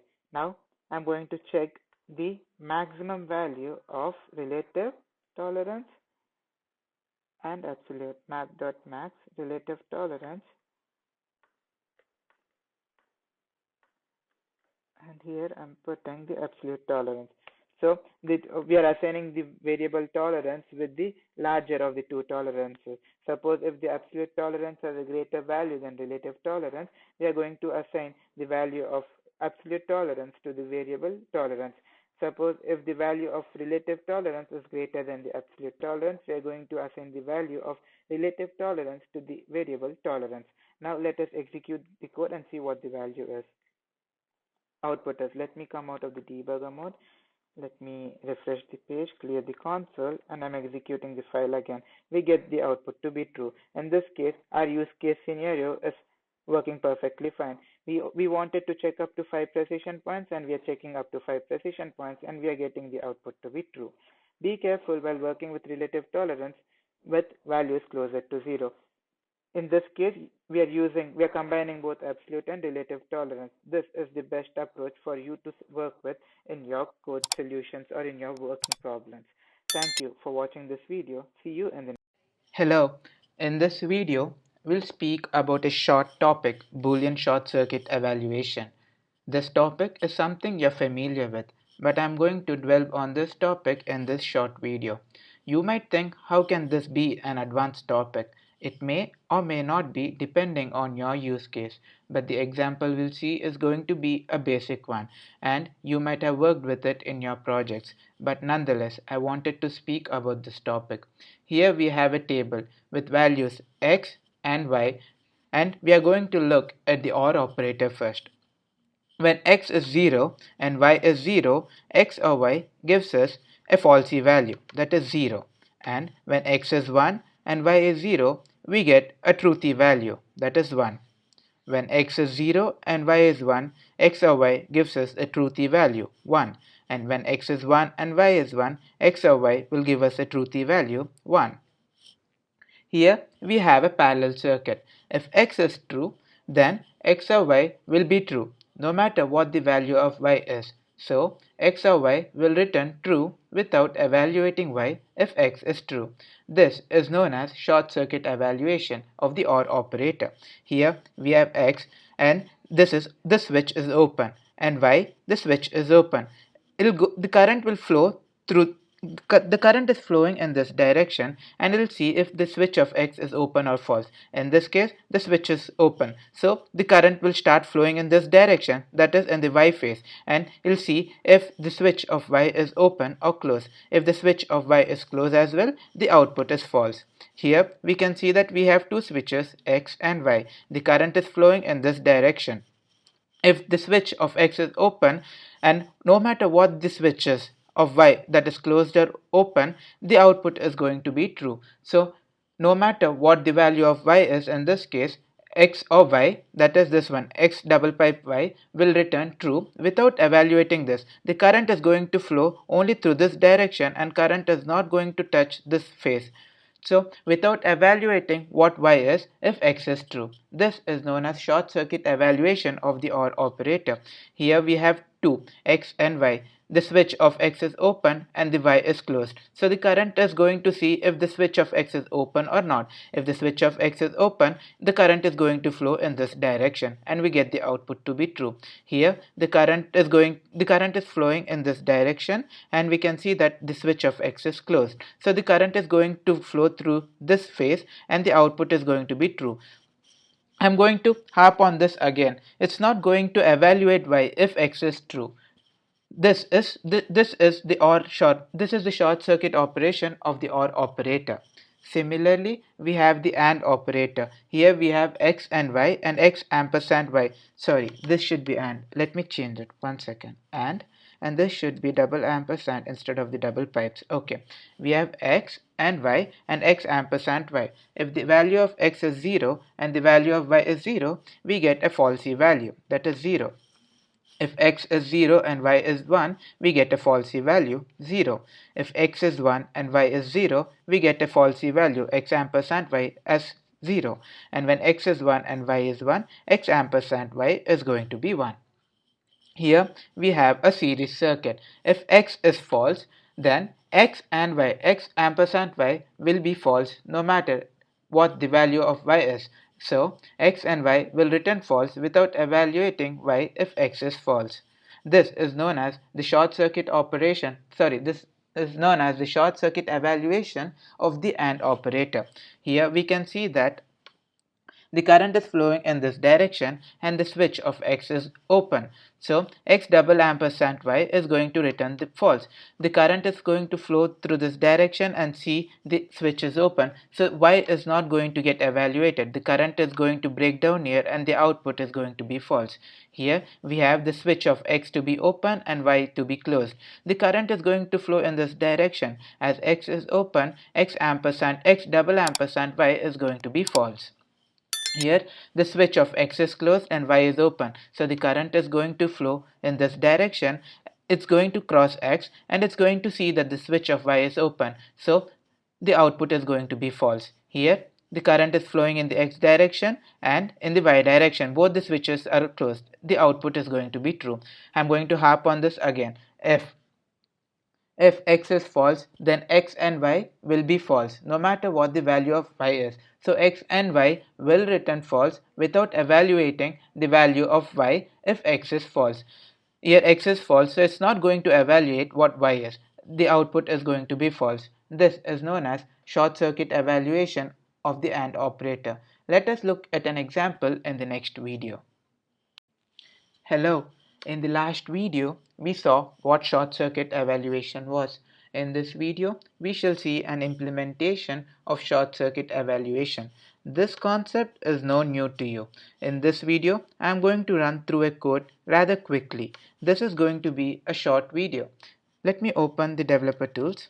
Okay, I already have a file named short circuit evaluation, and in this file I am going to write down the code. Let us see what the code is going to be. Suppose you have a user field with name property in your database and you would like to execute a code only if there is a name in your database, and that name should not have characters less than 1.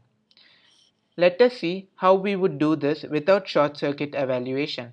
Let's assume we fetch the data from an API and now we have a result stored in the name variable var name, and the name is Jasmine and it is being assigned to the variable name. I know the names are confusing, name and name, but you get the idea. Jasmine. Okay. Only if the name is not null and only if the name has a length of greater than 1, we would like to console log hello with the name to the screen. Let us see a case with if statements, that is without boolean short circuiting. If name, we are checking if the data we obtained from the database as a name, and if it is true we get a truthy value, and after we get a truthy value we are going inside of the if statement and we are going to evaluate the other if statement, that is the nested if, and we are going to check if the name dot length is greater than 1, and if this expression, that is if this condition is true, we are going to get a truthy value and we are going to console log hello. I'm using template strings, that is I'm using ESX template strings to console log the name hello dollar, and inside of the dollar curly braces I'm assigning the variable name, and when I run the code we get the output to be hello Jasmine. We had to do nested ifs to accomplish this task. If name was not null, the if would have given a truthy value and we would enter the second if statement and check for the truthy value or falsy value. If the evaluation gives us a truthy value, we would have console log Jasmine to the screen. I'm commenting out these lines. Okay. Now let us see the same functionality using short circuit evaluation, that is the double ampersand operator in this case. We are not using the double pipe operator for our example, we are using double ampersand in this example. If, let me uncomment the name, okay, if name double ampersand name dot length is greater than 1, we are going to console log template strings again hello dollar name, and when I run the code, let me clear the console, and when I run the code we are going to get the output to be hello Jasmine. We are completing the same task with one operation. Both are doing the exact same operation, but we are completing the same task with one operation. We are getting the same output from both the codes, but this is using two operations, that is if and another if. But in this case, we are completing the task with one if statement. We had to do two operations in this case, but in this case, that is in the Boolean short circuiting code, we are only doing one operation. Here we are checking if the name is null or not null. Only if the name is not null, we are going to evaluate this statement, this condition. If the name would have been null, this wouldn't have been evaluated. This is the short circuit evaluation. I'm leaving the OR operator for you to experiment with. I'll see you in a bit. Hello, welcome to this video. In this video, we shall start talking about object-oriented programming. Object-oriented programming is an enormously popular paradigm for structuring our complex code. Before we dive into object-oriented programming, let's assume we have a website with all our code distributed across one file. In your website, you have a shopping cart functionality, and when a user adds, say, a book into the shopping cart and say that your website has more than 40,000 lines of code, and now for the functionality to trigger, it should find the associated data related to the shopping cart functionality. Your file might contain a functionality for filtering out the items when searched in the search bar, and the data associated with filtering lies in the code. And for the add to cart functionality to trigger, it should traverse through all the unwanted code too. Wouldn't it be nice to bundle up the functionality of add to cart in an associated data and search bar functionality bundled up in its associated data? Now the features are packed together. This way it becomes easy to add features and functionality. It becomes easy for you and other developers to debug and explain code. This all starts by bundling the functionality of a particular feature with its associated data, and this is done by creating objects. Object-oriented programming has namely four main advantages. It's easy to debug and explain code. Not four, it has many advantages. I'm pointing out four advantages in this video. It's easy to debug and explain the code. The code becomes organized. It's easy to add features and functionality, and it's performant as well. It saves up memory. We shall see how it saves up memory in the upcoming videos. This is object-oriented programming in a nutshell. Thanks for watching this video. See you in the Hello, welcome to this video. In the previous video, we briefly spoke about object-oriented programming. Object-oriented programming is a popular paradigm to structure our complex code. We need to organize our code as it gets more complex. In the last video, I might have mentioned that it all starts by bundling up data in an object. Let us create an object. I am declaring a variable with the name user1, and I am assigning it an object with a key name and a value of John Doe, and with the key of items and the value of 0, and with the key increment with the value of function which returns the pre-incremented value of the items of the object user1. So user1 dot items. Now this function can be written in a short way by removing function and the increment word, okay, and assigning and adding the parentheses. Okay, now let us console log the user one by calling increment function and see if our items goes from 0 to 1. When I console log it, let me bring this a little bit, and when I console log it, we get the output to be 1. Okay, cool. Now we have our data bundled in the object user1 and the functionality is associated with this data. We have our functionality here increment and it's bundled inside of the object user1, and we have the data inside of the user1. Now when a user clicks or adds an item to the cart, we have the functionality within this data. When a user clicks on add to cart, user.increment function gets triggered. This data is only responsible for increasing the items in the shopping cart, and this is bundled up in an object, and we are encapsulating the associated functionality with the appropriate data. We are encapsulating the associate functionality with the appropriate data, and we have the data inside of this object. Items is inside of this object, and user1 is this object. This is known as encapsulation. We might have a feature to delete items from the cart. All you need to do is you add an decrement function and trigger it when user clicks on delete button. That is, user.decrement function gets triggered by calling it. Encapsulation is defined as wrapping up of data in a single unit.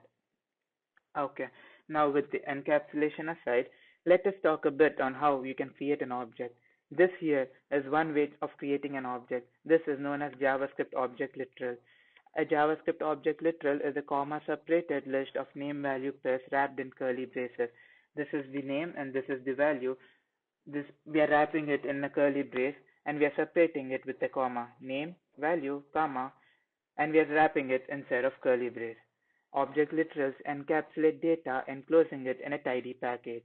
Another way is by dot notation. Dot notation. Here I am declaring a variable with the name user2 and I am assigning it a empty curly brace. And to add key value pairs or to assign properties inside of this empty brace and empty curly braces, we use the dot notation. Here user2 is the object, that is the empty curly brace, and I'm sorry, and I'm assigning it the key name, and here on the RHS we have the value. Here let me name it as Jane Doe, and let us add the items. Here items is the key and 2 is the value. User2 dot increment is the function increment, and we are returning the pre-incremented value of user2 dot items. Okay, now let us console log user2 and call the increment function. Console log user2 dot increment. Okay, when I run this program, we get the output as 3. I'm sorry, 2 became 3. Okay, now this syntax works. There's another syntax, and that is the object dot create syntax. Let me comment the first two for a while. Okay, now I am declaring a variable with name. I'm naming it user3, and I'm using the object dot create syntax. Object dot create, and I am passing it an empty curly brace as a parameter. Now let us console log user3 and see what we get the output as. I'm bringing this a little bit on the top. Okay, I'm sorry. I'm passing it an empty curly brace. Now let me run the program again. We get the output to be empty curly brace, and by expanding the empty curly brace, we can see that we have a dunder proto hidden property, which is an object. And when I expand it again, we can see there's again a different dunder proto, which is an object, that is an hidden property. And we have the properties inside of it. This dunder proto inside, and we have another dunder proto. This is known as the prototypal chain. We'll talk about a double underscore proto double underscore, that is dunder proto, and the prototype chain, which on expanding we see that the object has a different object inside of it, and this object can have different object inside of it, and this is known as the prototypal chain. We'll get on prototypal chain and dunder proto in great detail in the upcoming videos. Now this need not be an empty brace. We can pass null as a parameter too. Let's see what the output is when we pass null. Let me run the program again. We can see that we get an empty curly brace. No matter what you pass inside the create function as a parameter, you're going to get empty brace as the output. But when I expand it, we can see that we have no properties when I pass null inside of it. It's not limited to null. We can pass a different object inside of it. I'm passing user1. Let me uncomment this. Okay, I'm passing user1 object inside of the curly brace. I'm passing user1 as the parameter inside of the object.create method. Now when I run it, I get an empty curly brace as expected, but inside of the dunder proto, that is the hidden property. One second, let me put my phone on silent. I'm sorry. Okay. Now, inside of the dunder proto, we have the property, we have the object, which is user1. We have increment function, we have items to be 0, and we have the name to be John Doe. Okay, cool. Now, To assign properties inside of user3, we use the dot notation syntax. User3 dot the key name, which is name, and I'm assigning it Alex do this time, and user3 dot items to have 3 items, and user3 dot increment to be function increment, and I'm pre-incrementing the items number again. So I'm returning plus plus user3 dot items. Now let me console log user3 and then let me call the function increment. Okay, I'm clearing this console and running it. We get the output to be 4.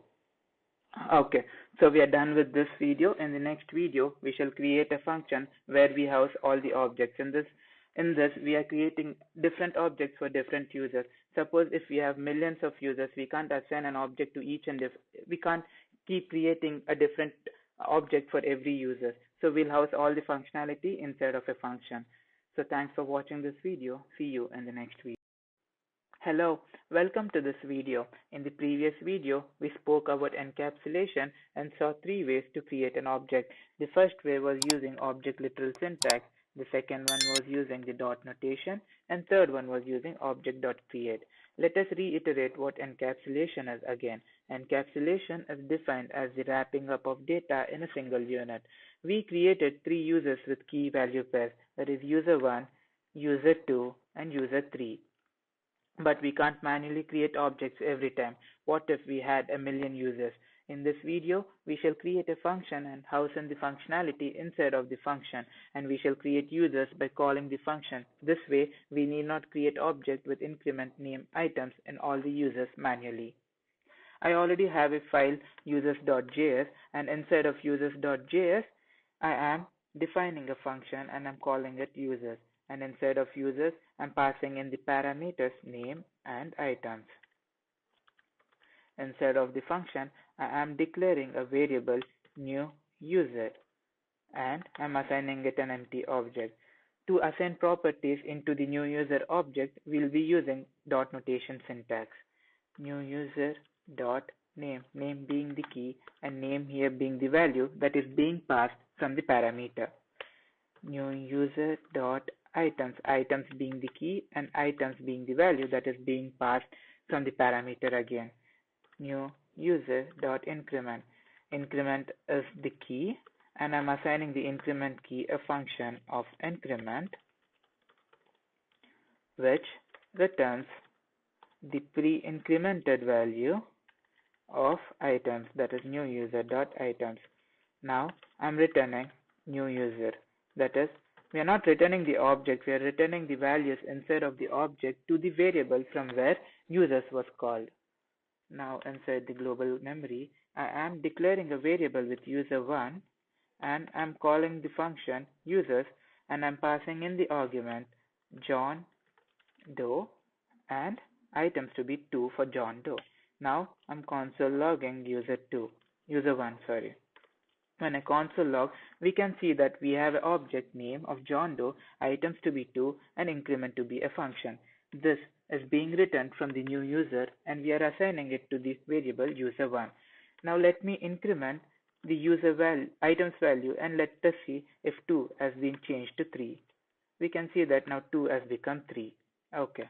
Now let me create a different user, and I'm assigning it the users function and I'm calling users function with the argument Jane Doe this time and I'm passing Jane Doe the items to be 3, the argument to be 3. Let me console log Jane Doe, that is user2. Let me clear the console. When I execute it, we get an object of name Jane Doe items 3 and a function. Again, this is being returned from new user and we are assigning this value to the variable user2. When I increment user2, when I call the function increment from user2, we get the output to be 4. Here we are passing in 2 and 3 as the argument for items and we are taking the parameter here and we are assigning the parameter to new user and we new user dot items, and we have the value 2 here. But when we execute the function increment, and inside of the function increment, we are pre-incrementing the value of items, and we are getting 3 in place of 2, and we are getting 4 in place of 3.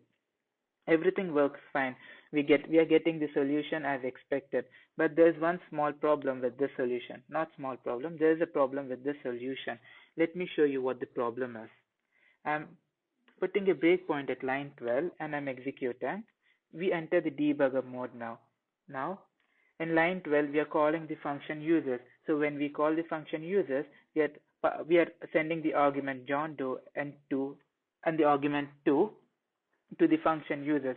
So now we'll enter the variable environment of the function users. When I step through the code, we can see that inside of the local memory, we have items to be 2 and name to be John Doe and new user to be undefined. We're getting the items value 2 and John Doe from the parameters here, name John Doe items 2, and we are getting undefined for new user because we are using the keyword var. In place of var, if we would have used const, this wouldn't have been there because const cannot be reassigned, and in place of new user to be undefined, we would have had an uninitialized value. Now we are assigning the properties of name, items, and increment with a key. We are passing key value pairs to the new user object. Let me step through the code. Here we can see that the new user has become an empty object from undefined, and we have the value name John Doe. We are assigning in the properties. Now we have items to be 2 and we are passing in the function increment as well. Now after everything is done, we are returning these values to the variable user1. Okay, now we are in line 13 and we are calling users again. Now let me change var to const and let's see what happens. Okay. Now I'm stepping through the code. We are inside the variable environment of the users function. We have name to be John Doe, items to be 3, but now you cannot see new user to be undefined. We are using const now and the value is uninitialized now. That is, new user is uninitialized. Now when I step through the code, we can see that new user has been assigned an empty object. Now again, stepping through the code, we can see that we are assigning key value pairs to the new user object, and we are returning the new user object, and we are assigning it the value. We are assigning the value to the user2 variable. Okay, now let me go through the global context. Let me scroll down. Okay, here we have user1 and user2. Let me drag this a little bit. We have user1 object with increment items and name keys, and in user2 we have a key value pair of increment items 3 name Jane Doe. Can you see what's happening here? We have increment both in user1 and user2. We need only one copy of increment function. I don't want increment on user1 or user2 or user_n as a matter of fact. What if we have increment in a different function where I can store increment or decrement or any other methods that user1 or user2 can be called with, and ask for JavaScript to go to that object or function when it doesn't find increment on user1 or user2 or user_n. We shall see how we can approach that implementation in the next video. Thanks for watching this video. See you in the next video.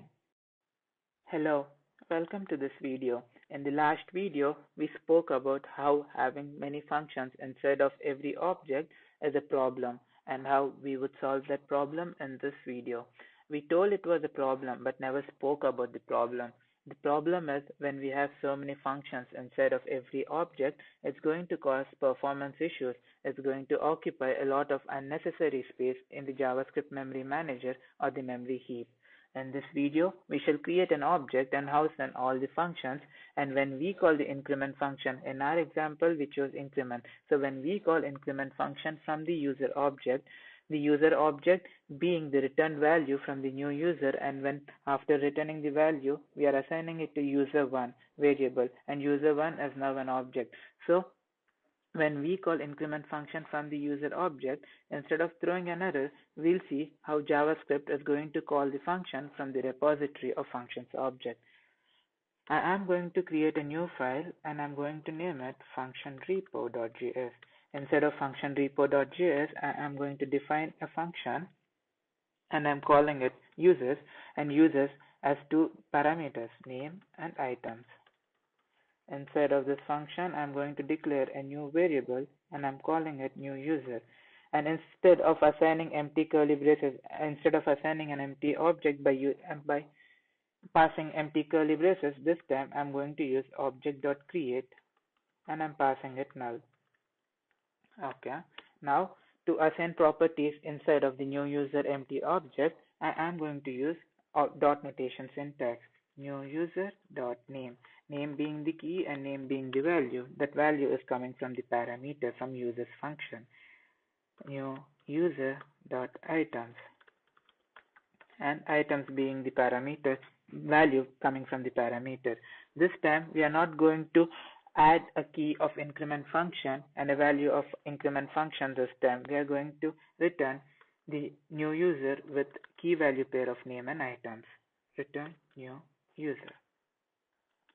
Now I am going to declare a variable with the name function repo, and I'm going to assign it an object with a key of increment, and increment as a function with increment, and increment function is going to return the pre-incremented value of this dot items. Now this, I'll show you what this is referencing to in a moment. Now I'm going to declare a variable and I'm naming it user1 var user1, and I'm calling the function users with the argument of John Doe and an argument of 2. Now this is being referred to user1. I'm not going to talk about this in detail because I'm assuming that you're already familiar with this keyword, and I'm going to dive right into the code, and I'm not going to waste time by explaining what this is all about or what this keyword does. There are many sources out there that explains what this is in a great depth. Now let me console log user1 and let's see what the output is. When I console log the output for user1, we can see that we have an object with name John Doe and items of 2. Nowhere can we find the function repo with the function increment. In the last example, we saw that the increment function was inside of the object, but now we don't have increment inside of the object. Okay, we don't see any hidden properties as well because we are passing a null instead of create. Instead of null, let us pass function repo. Now when I pass function repo, let me clear the console and run the code again. Now when I expand, we can see that we have the hidden property of underscore proto underscore. But we don't have increment function inside of the object. This is only the reference. We don't have the increment function inside of the object. So nowhere we are going to waste memory, or this is going to cause no performance issues for us. This is a clean solution for us now. Now, instead of the underscore proto underscore object, we have the increment function. Now, this increment function is coming from the function repo. Now, when I call user1.increment, we can see that we have the output as 3. That is coming from this underscore proto underscore object. Now, what is underscore proto underscore doing for us? How do I put it in words? But before explaining what underscore proto underscore is doing for us, let me expand underscore proto, and instead of increment we have this prototype, and instead of prototype we have this hidden property again. Now inside of this hidden property we have so many values. Now outside of this prototype we have prototype here as well, the underscore proto underscore, and we have the underscore proto underscore here. So we have many underscore proto underscore hidden properties inside of this function. Now we get the increment value to be 3 even if the increment function was not inside of the object. This is happening because of the prototypal nature, that is the prototypal inheritance of JavaScript, and the underscore proto underscore is the bridge between the users, that is this user1 in our case, and to the function repo. It acts like a bridge, and it connects user1 with the function increment inside of user1. That's the reason when we call increment with user1, we get the output to be 3. Proto and underscore proto underscore is the link between function repo and users. Now, this is the prototype chain. I showed you what the prototype chain was, but I never told you what it was called. Now, this is the proto, and inside of the proto, we have the hidden property proto, and inside of that, we have hidden property proto. Now this is the prototype chain. What is prototype chain? If JavaScript wouldn't have found increment function in the first layer, it would have gone down the chain to see if it has the function in the other underscore proto underscore. It's going to go down the chain until it finds the function. This is known as the prototype chain. We'll talk about the underscore underscore proto underscore underscore in the next or in the upcoming videos. But now what we implemented, the solution we implemented is what the new keyword does. This is the behind scenes operation of the new keyword. We shall talk about new in the next video. Until then, thanks for watching this video. See you in the next video. Hello, welcome to this video. In the last video, we spoke about dunder proto dunder and how user 1 was bridged with the increment function with the help of dunder proto dunder. We spoke about the prototype chain and we spoke about how this implementation is the behind scenes of the new keyword.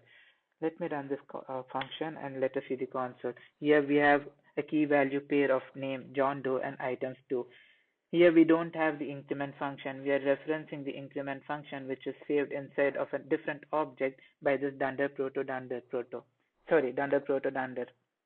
which is an object. This dunder proto dunder is what connects users with the function repo. Now before we go into the new keyword, let us reiterate about what we spoke in the last video. As I told you, we spoke about dunder proto dunder and how it acts as a bridge between users and function repo. When I open the dunder proto dunder, we have this increment key and a value of increment function. This increment key is result of this function increment, which is residing inside of the function repo. If this would have been decrement, here we would have had decrement instead of increment. Now, when we go into the increment function, we have a name of increment and we have this prototype. Have a look at this prototype because we are going to refer this prototype when we speak about the new keyword. And instead of the hidden property dunder proto dunder, we have this increment key, and instead of the increment key, what happened? Instead of the increment key, we have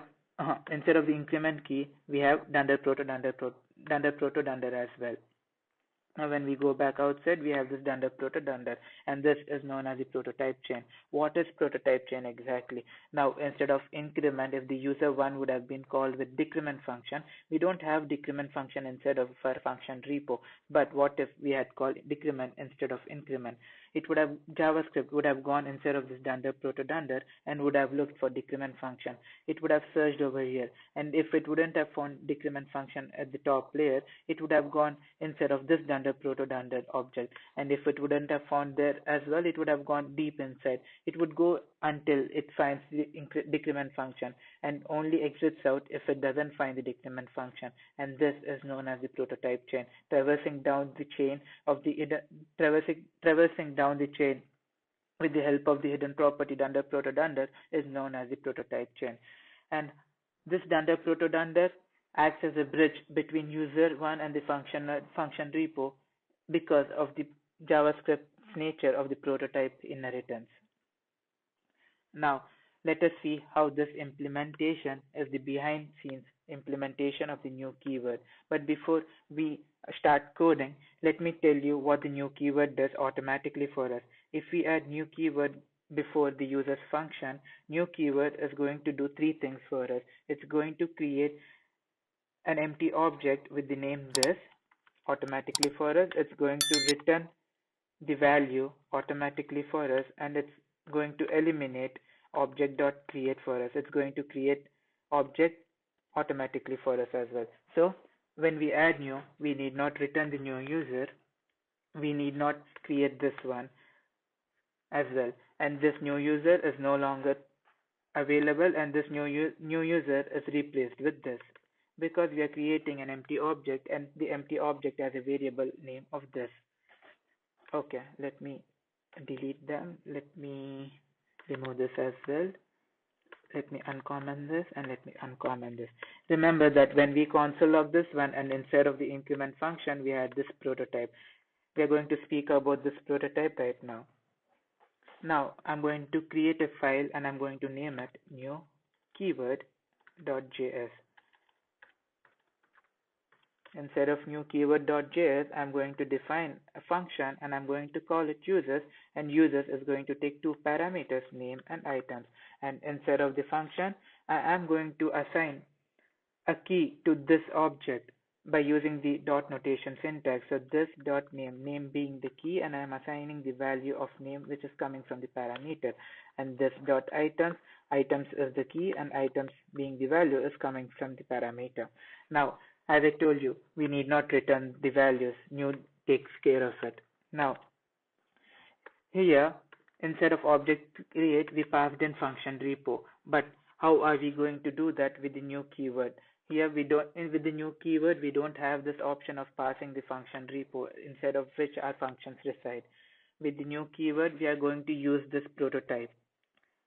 We are going to use this prototype object. Prototype object, see, the prototype as a hidden property of object. So prototype is an object. Prototype is an object which is empty. We are going to call it with our users function. We all know that in JavaScript functions behave as objects as well. So we are going to use the prototype method, sorry, prototype object, and instead of prototype object, we are going to send in the value, send in the key of increment, and we are going to assign it a value of function, and we are going to return the pre-incremented value of this dot items. Now I am going to create a new variable and I'm assigning it the value of user. I'm assigning it the name of user1, and this time I'm going to call users function with the new keyword, so new users, and I'm passing the arguments of John Doe and items argument to be 3. Let me console log user1. And I'm clearing the console. I'm pulling this a little bit on the top. When I run the function, we get users with the name John Doe and items to be 3. Now let me call the increment function just to make sure that this works. When I call the increment function, I'm getting the output to be 4. We have 3 here and we have 4. So when I expand this one, we can see that instead of the dunder proto dunder, we have this increment function. This increment function is the result of this increment function inside of the prototype object. And instead of the increment function, we have this the same that we witnessed in this code, where we saw the increment function instead of the dunder proto. It behaves exactly the same. Now what's happening? The dunder proto dunder it's a mouthful. This dunder proto dunder acts as a bridge between the user1 and, I'm in the wrong code, acts as a bridge between the user1 and the prototype in this case. In this case, it was the bridge between the user1 and the function repo, but in this case, it acts as a bridge between users and the prototype. So whatever functions are inside of the prototype, this dunder proto dunder is going to make it accessible to the user1 object. So now suppose if we had created a new function instead of the prototype object, decrement function return this dot items, this dunder proto dunder would make decrement accessible to user1. Console.log user1 dot decrement, and when we call it, we get 3. Let me console log users. Console log user1. Let me clear the console. Okay. When I call users, and instead of the dunder proto dunder, we have this decrement and increment, which is inside of the prototype object. Okay, I think this is enough for this video. Let's have a recap in the next video. Thanks for watching this video. See you in the next video. Hello, welcome to this video. In the last video, we spoke about new keyword and what new keyword did automatically for us, and we also implemented a code using the new keyword. The 3 things that automatically was done by using the new keyword was: 1. It automatically created an empty object and assigned it to the variable this. 2. We need not return the values inside of this object. 3. We no longer need to type object.create. Instead of this approach, we had to pass in function repo instead of object.create, and dunder proto dunder gave act was the bridge between user 1 and the function repo object inside of which our functions resided. Here, dunder proto dunder was the bridge between the users and the prototype object. The function being objects as well, we were able to access the prototype object instead of the function constructor. Let me tell you what I meant.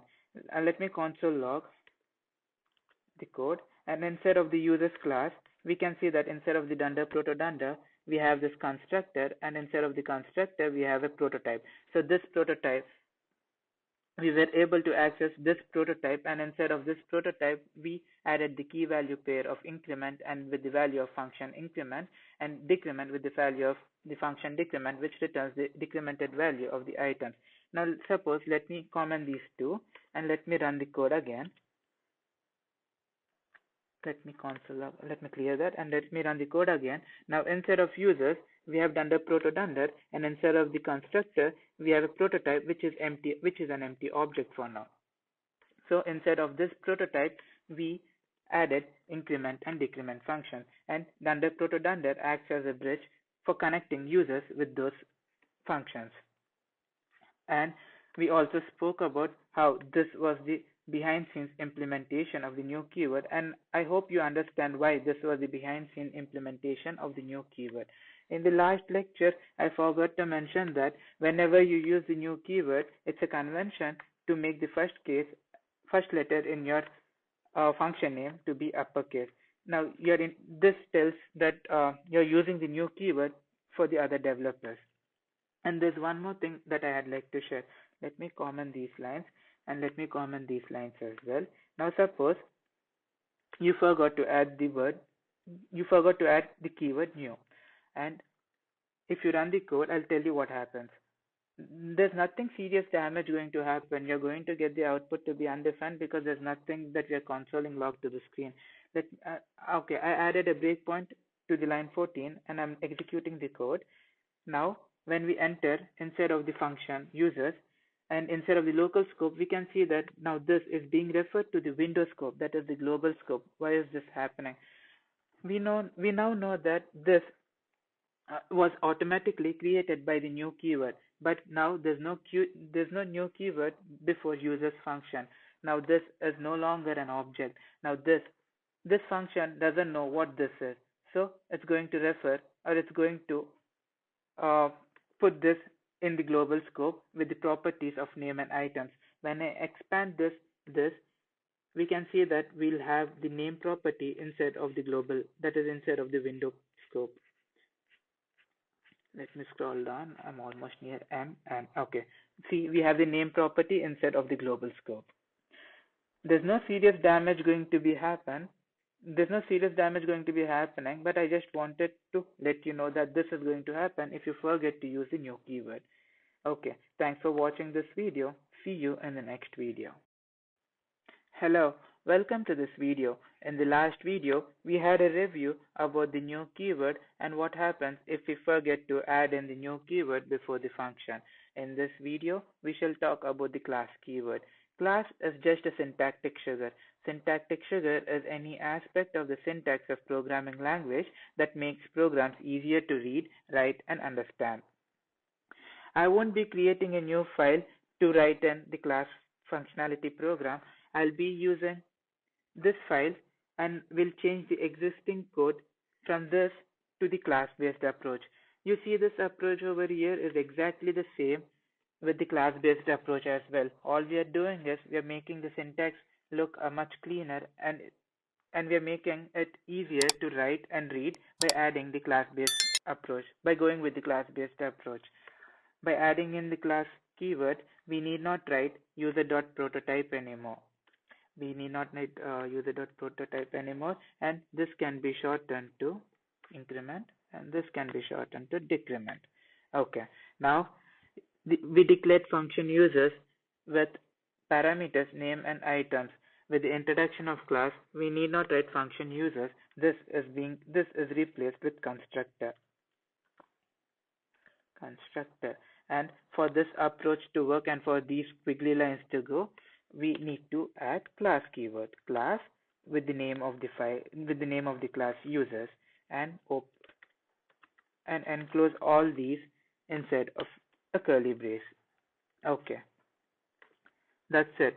This is the refactor done from the existing code to the class-based approach. Now let us run the code and see what's happening. Let me change this to capital U. Okay. When I run this code, I get an object with name items with the key value pair of John Doe and items to be 3. Now you might be wondering what happened to the prototype object. Now, where are these methods being stored? Whenever you declare a class and these are no longer called functions, inside of the class, these are called as methods. You might be wondering where did the prototype object go and how and where are these methods being resided in. Let us see inside of this and let us go inside of the dunder proto dunder hidden property, and inside of that we have this constructor class, a constructor function, sorry, and inside of the constructor function we have this prototype. This prototype initially is an empty object, and inside of this we are adding in the increment and decrement methods.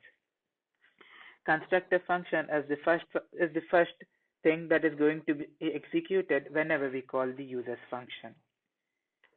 We are done refactoring our code to the class-based approach, and in the next video we shall see the subclassing of classes. Thanks for watching this video. See you in the next video. Hello, welcome to this video and to this module. In this module, we'll talk about closures. You all might have known what closures are in JavaScript, but I'm here to tell you something more than you know about closures. You might already be familiar with closures, and in the next video, we are going to talk about how JavaScript references closures in its memory, and this part is what I told might be something new. And if you already know how closures are being referred inside of its memory, this module might not be much of an interest to you. But I highly encourage you to go through this module. In this video, we'll see what closures are, and then in the next video, as I said, we shall see how JavaScript references closures in its memory. We all know lexical scoping and how inner functions can access variables from its enclosed functions. Here in this code, let me remove inner for a while. Let me remove the return inner.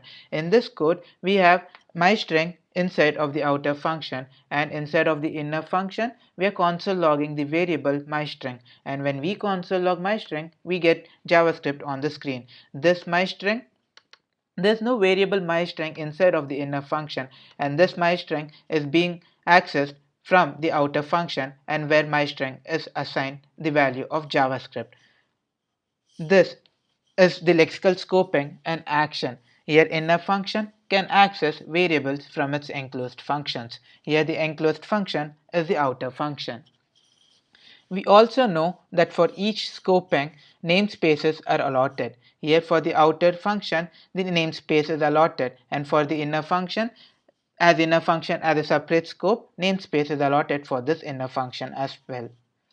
Just to make sure we all know what namespacing is, let me tell you what namespacing is. Namespacing, simply put, is a collection of names. In JavaScript, you can imagine a namespace as a mapping of every name you have defined to corresponding objects. Different namespaces can coexist at a given time but are completely isolated. The namespacing inside of the outer function is completely different from the namespacing inside of the inner function. A namespace containing all the built-in names is created when we start JavaScript and exists as long we don't exit. This is the reason why built-in functions like toString, toFixed, etc. are always available to us from any part of the program. Different namespaces are isolated, hence the same name that may exist in different scoping do not collide. Now let us look at a small example where closures are taking place.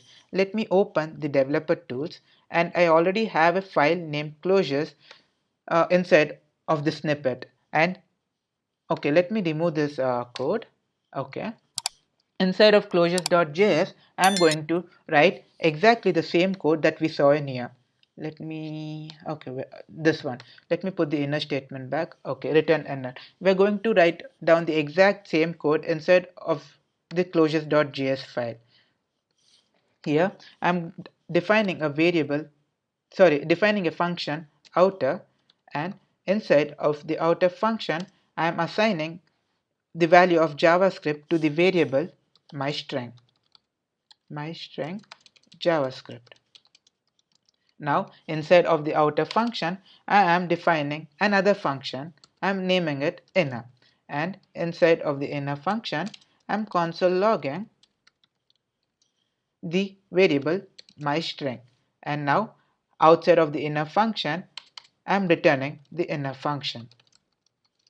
Now in the global scope I am declaring a variable result, and I am assigning it outer call, that is outer function, and once the outer function is called, the inner function is being executed when we call the result function.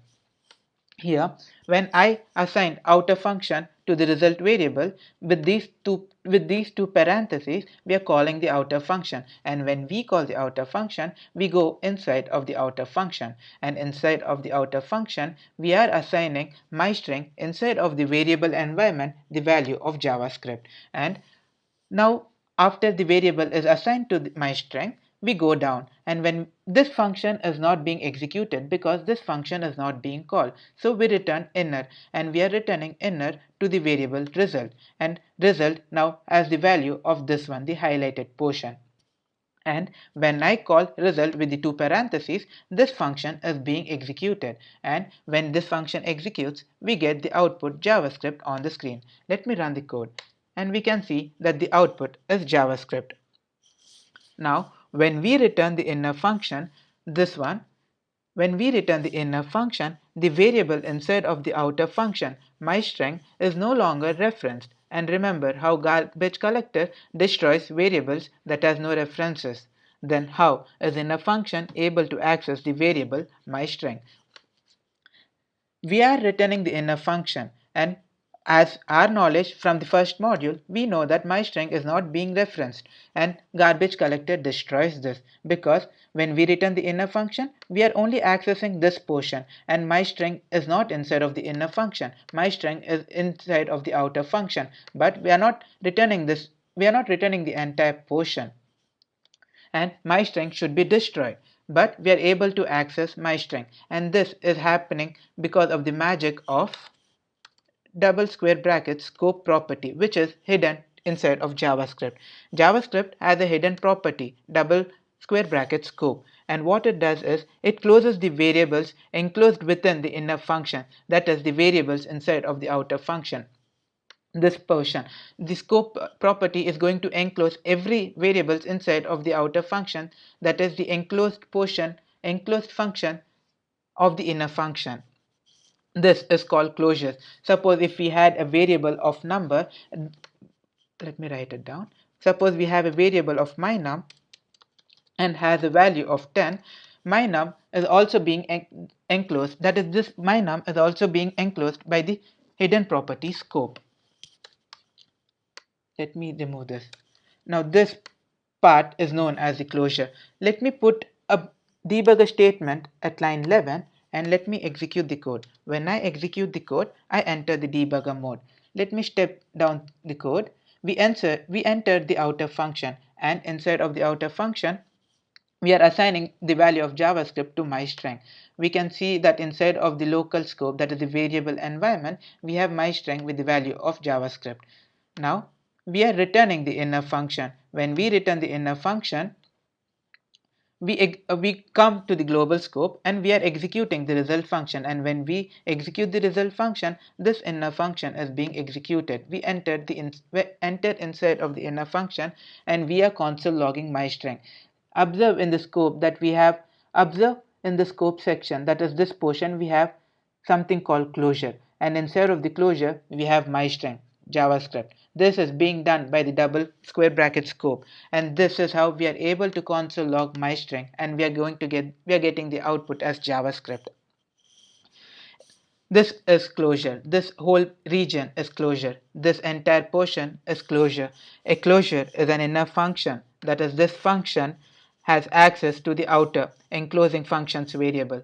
Outer is the enclosing function, and the variables are being accessed by the inner function, even though when we return the inner function. Just to reiterate what closure is. A closure is an inner function that has access to the outer enclosing functions variable.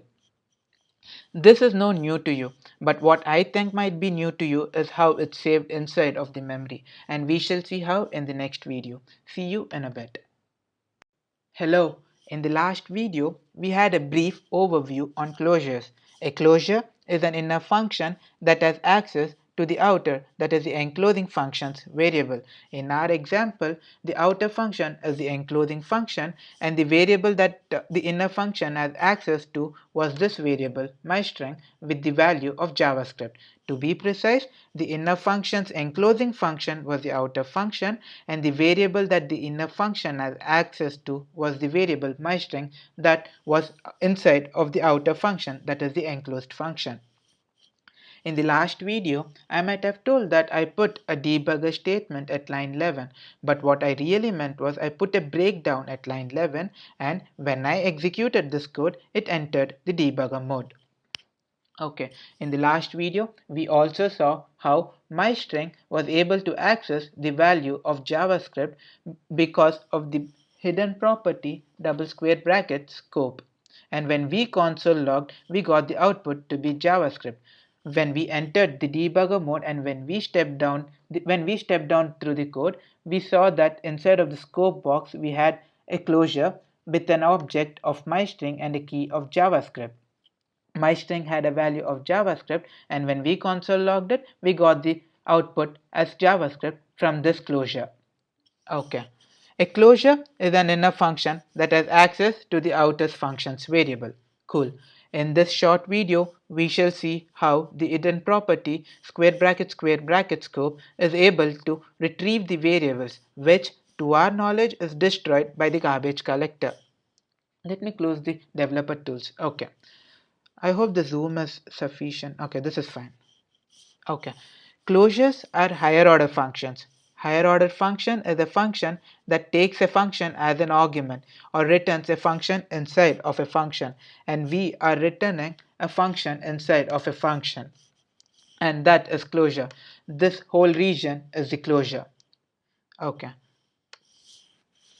Now, when JavaScript sees a function being returned inside of a function, it creates an intermediary object with a memory address to the main object. Here, myString with the value of JavaScript as reference to an address of 0x32848343 in the memory heap. Now, when JavaScript sees a function being returned inside of a function, it creates an intermediary object and it has an address of 0x32abf8484343 and as a reference to the main object, that is this myString. That is, it has a reference to this object. Okay, here myString is defined inside of the outer function and myString is being called inside of the inner function. That is, myString is being referenced to the inner reference inside of the inner function as well. We are calling myString here and we have myString inside of the outer function as well. Now, as I told, I'm repeating it again. When JavaScript sees a function being returned from a function, it creates an intermediary object. Here, myString from the outer function, that is the myString variable from the outer function, has a reference to this intermediary object, and myString, the variable myString from within the inner function, has reference to this inner object, that is the intermediary object as well. Now, when we console log myString, what's happening is this myString, which was being referenced to this intermediary object, is now being referenced to the main object, and instead of the main object we have the variable myString and the value of myString is JavaScript. So when we console log myString, we get the output to be JavaScript. This intermediary object as reference to the variable stored in the memory with address. So we have the intermediary object with a memory address of 0x32ab and it is being referenced to the main object 0x328343 where myString was stored. This is how JavaScript is able to access variables. That is, this is how closures work. This is how the inner function myString was able to retrieve the value of JavaScript. I hope this video was informative. This is it for this closures module. I'll see you in a bit. Thank you.